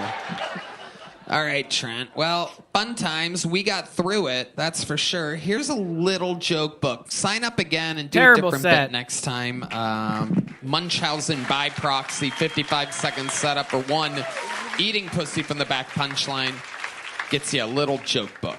All right, final bucket pull of the night. Ladies and I thought that gentlemen, was make the some final. noise for Mars Martian, everybody. Wait, they haven't had a lady yet, though. Are they going to remember? If they don't pull a lady randomly, then they pull till they get a lady. But they've forgotten at times. But I'd say about 95% of the episodes they do it. So I'd be surprised if they... No, yep, they forgot. And then William closes out. Honestly, I don't like William, but we'll see. Let's see if his jokes are funny. Mars Martian. Okay. William has a very certain... Oh, it's this guy again. Oh, Jesus. Yeah, cock-a-doodle-doo, magas. Not this guy. I don't know, I'm feeling cute. I might come later. We've seen this guy like 5 times. He's so lucky that he keeps Yeah, getting... with a fistful of cocoa butter. In the mirror. All right. He's so bad. Hello, guys. Anybody ever break a long no-fap streak by beating every side of your dick raw? That's a question for the ladies. I spent 22 days no-fap just so I can Indian burn all the cum out of my body for 45 minutes. I don't know if I'm doing it right, but I defeated no-fap. I hate this guy so much. Not to laugh. Look like I beat my dick for 3.5 miles. Okay, fucking that's dick good. splints. I don't know. It's like I was running a cum gauntlet. Ladies don't know what I'm talking about, but every lady He did the wrong sound effect. As if he did the burn. Somehow the most racist moment of the show. A noise by Red Band playing the Jungle Bird for Mars Martian. That sound is called Jungle Bird before you think I'm dropping a slur. The button is called Jungle Bird. Oh, come Hi, on, man. Mars Martian. You did it again. You've been on the show a few times before. It's always... I wouldn't be laughing, but like, you have not seen Mars Martian. You've not seen this alien guy 5 times like I have. He's been pulled out of this fucking bucket 5 times. He's not... Oh, my Lord. Hi, Mars Martian. You did it again. You've been on the show a few times before. It's Yeah, this is always like his 4th pretty much time. an absolute embarrassing bomb fest. Yeah, he's so and yet bad. You've done it again, chuckling Not your way funny through bad, a set the about laugh. completely jerking off. He's like a Key and Peele character, like, mixed together. Dude, wait, the laugh. Like, it's really weird. It's kind of hard to tell, like, is this guy a character? Is he not a character? But he's not good bad. He's just bad. Anyhow. And Fidance, our senior jerk-off correspondent. He's worse Thank than you, Tony Tony. Pepperoni. Most of your set was talking about no fat, but most of it made me no laugh. Yeah, it wasn't good. His laugh made me laugh. Mars, remind His us, how long have mannerisms. you been attempting stand-up comedy? He needs 25 months, 2 years. 2 years plus. Okay, and what do you do for work? Oh, God damn it. I spent a lot of money financing my comedy career. What do you mean? How do you make the money? No, it was savings. No, now I just do a lot of art stuff. I'm just constantly out here with my camera. I got a studio at the house. I'm just playing make believe. Okay. And where is your brother Diddy Kong right now? Holy shit! I don't think he's allowed to say that. That guy gets away with a lot. New most racist moment of the show. The crown When somebody's that fucking Jewish, I guess they're just allowed to say shit like that. Damn, the show's really gone off the rails in the last 15 minutes, huh? Well, it was a good run on Twitch, guys. Absolute Donkey Kong reference out of nowhere. What's the most racist thing anybody's ever said to you, Mars Martian? There's not. No. Okay. Good answer. Honestly, there's good answer. just, so many things. There's an array of things I've been called throughout my existence. You know what I mean? Yeah. You call me something right now. What you got? Oh, I know what I want to call you right now. A Waymo home, am I right? All right, Mars, get out of here. There he goes, Mars Martian, ladies and gentlemen. They forgot about the lady. Completely unbearable. Did we get a lady? And I'm 100% stupid? unbearable. No, we didn't get a lady. Anybody whose first response to every question is There wasn't a lady. can It was all guys. burn in hell. It's okay, we had a blind From this person. point, ladies and gentlemen, let's face it, an unbelievable episode. It all started with the youthful young legend Heath Cordes. That was a train Who wreck. can forget the stylings of Tony Pepperoni?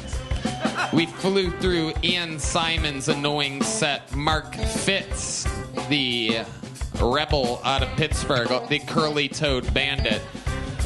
Jimmy Copteros, Hans Kim was with us. The golden ticket was won by Chris Celio tonight in an unbelievable performance. I don't like William, so we'll see how this goes. We literally had He's not my style, a though. sociopathic young Mitch Hedberg pretending like he didn't know that he was doing a Mitch Hedberg impression. Yeah, that was weird. Mike And I didn't even know who Gleason, Mitch Hedberg was, and I Derek thought it was Spady, weird. Trent Richards, and Mars Martian, which means, if I can say, there's only one way to end an episode like this. This man, some people say, is Jesus Christ's favorite comedian. He recently performed at the Roman Coliseum to a sold-out crowd at 3 in the morning. Some people call him the Vanilla Gorilla, the Memphis Strangler, the Talk Space Tycoon, the Opus of Open Phone, the Tyrant of Tacovas. This is the Big Red Machine, William Montgomery. Yeah, I don't like him. We'll see. He's got just a weird style. Fast joke, fast punchline, joke, punchline, So they joke, announced punchline. there was no Epstein list, and for some reason, Red Band started crying tears of joy and screaming, "Free at last! Free at last! Thank God Almighty, we free at last!" A woman from Thailand filmed herself having sex with a bunch of Buddhist monks over a 3-year period and blackmailed millions of dollars out of them to keep quiet about it. Bangkok, indeed. Hey, Red Band, remember that boy band 98 Degrees? Yeah, that's 98 more degrees than your dumbass ever got in college. I don't even know what that means. Fucking idiot. That doesn't make any sense. Y'all ever heard of the band Yes? Well, the band Yes is coming to town, and I saw a recent photo of them, and that'll be a no. Okay, that's my time. Unbelievable. The man who has done it So more than dumb. anyone. More minutes, more interviews. The He does Talk do a Space minute every Tycoon, week. The Opus That's of so Open dumb. Phone, and the Tyrant of Tacovas, the Vanilla Gorilla, the Memphis Strangler, the Big Red Machine, William Montgomery has done it again. Wow. Very impressive. 2 deep Red Band references. 98 Degrees. I haven't heard about them in a while. Is that Actually true? funny. That was a good one. Yeah, because Oh, you wow. have, what, 0 degrees, right? So Yeah, it works, yeah. right? Didn't you get a degree?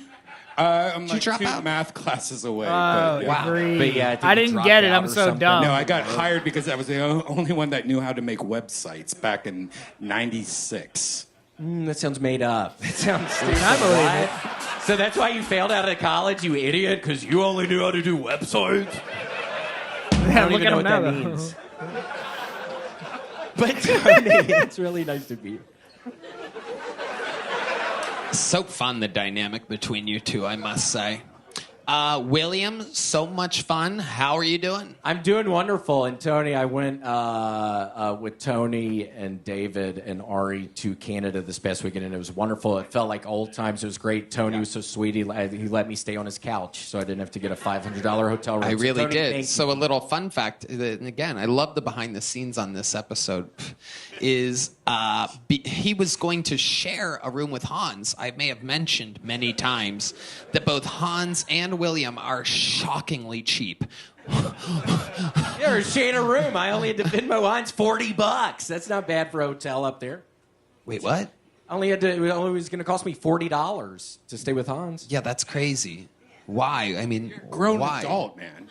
That's kind of Again, true. the amount of money you He has a guys lot are of money. making is criminally insane to not buy your own hotel room. But a fun fact. And plus, William's got to be like 37, 38. I don't know. He's got to be. People that have that much money, that is kind of weird, to be fair, at a certain point. $40 hotel room? That sounds horrible. That sounds like. $40 hotel room in 2025? I don't even think. I can't remember. Dude, I feel like 10 years ago when we went into a hotel, it wasn't even that cheap. So that's like motel status, you know? I don't know, that's weird. Is that since we found out that Hans forgot his passport in Denver, William started panicking when we got picked up in Canada. Oh man, I don't even have a room. I'm like, what do you mean you don't have a room? He's like, I was going to share a room with Hans and it was under Hans's name. I don't know what to do, Tony. You know, the whole thing. And then you let me stay on your couch. I thank you. And for I that. did. It was fun. I got to hear you breathe at one point in the middle of the night. I could hear him breathing. It wasn't a snore. It was more like an open mouth. All right, I kind of see where this is going. This is just going to be like a yapathon between them two talking about shit that I honestly don't really care about. Yo, I'm going to catch you guys later. I don't know. I just randomly went live watching Kill Tony, hanging out. I don't know. I'm just going to keep screwing around on the internet. I don't really know what the hell I'm going to do. I'm probably going to watch something on Twitch or watch some kind of like TV show or something. So, you know, I'm not going to sit here and obviously fucking stream that. But, yeah, GG's. Or not really GG's. It's kind of weird to say that. But, yo, I appreciate anybody hanging out and chilling. And, you know, as always, I appreciate the follows, the subs. And again, people just hanging out and chilling. And I'll catch you guys next time.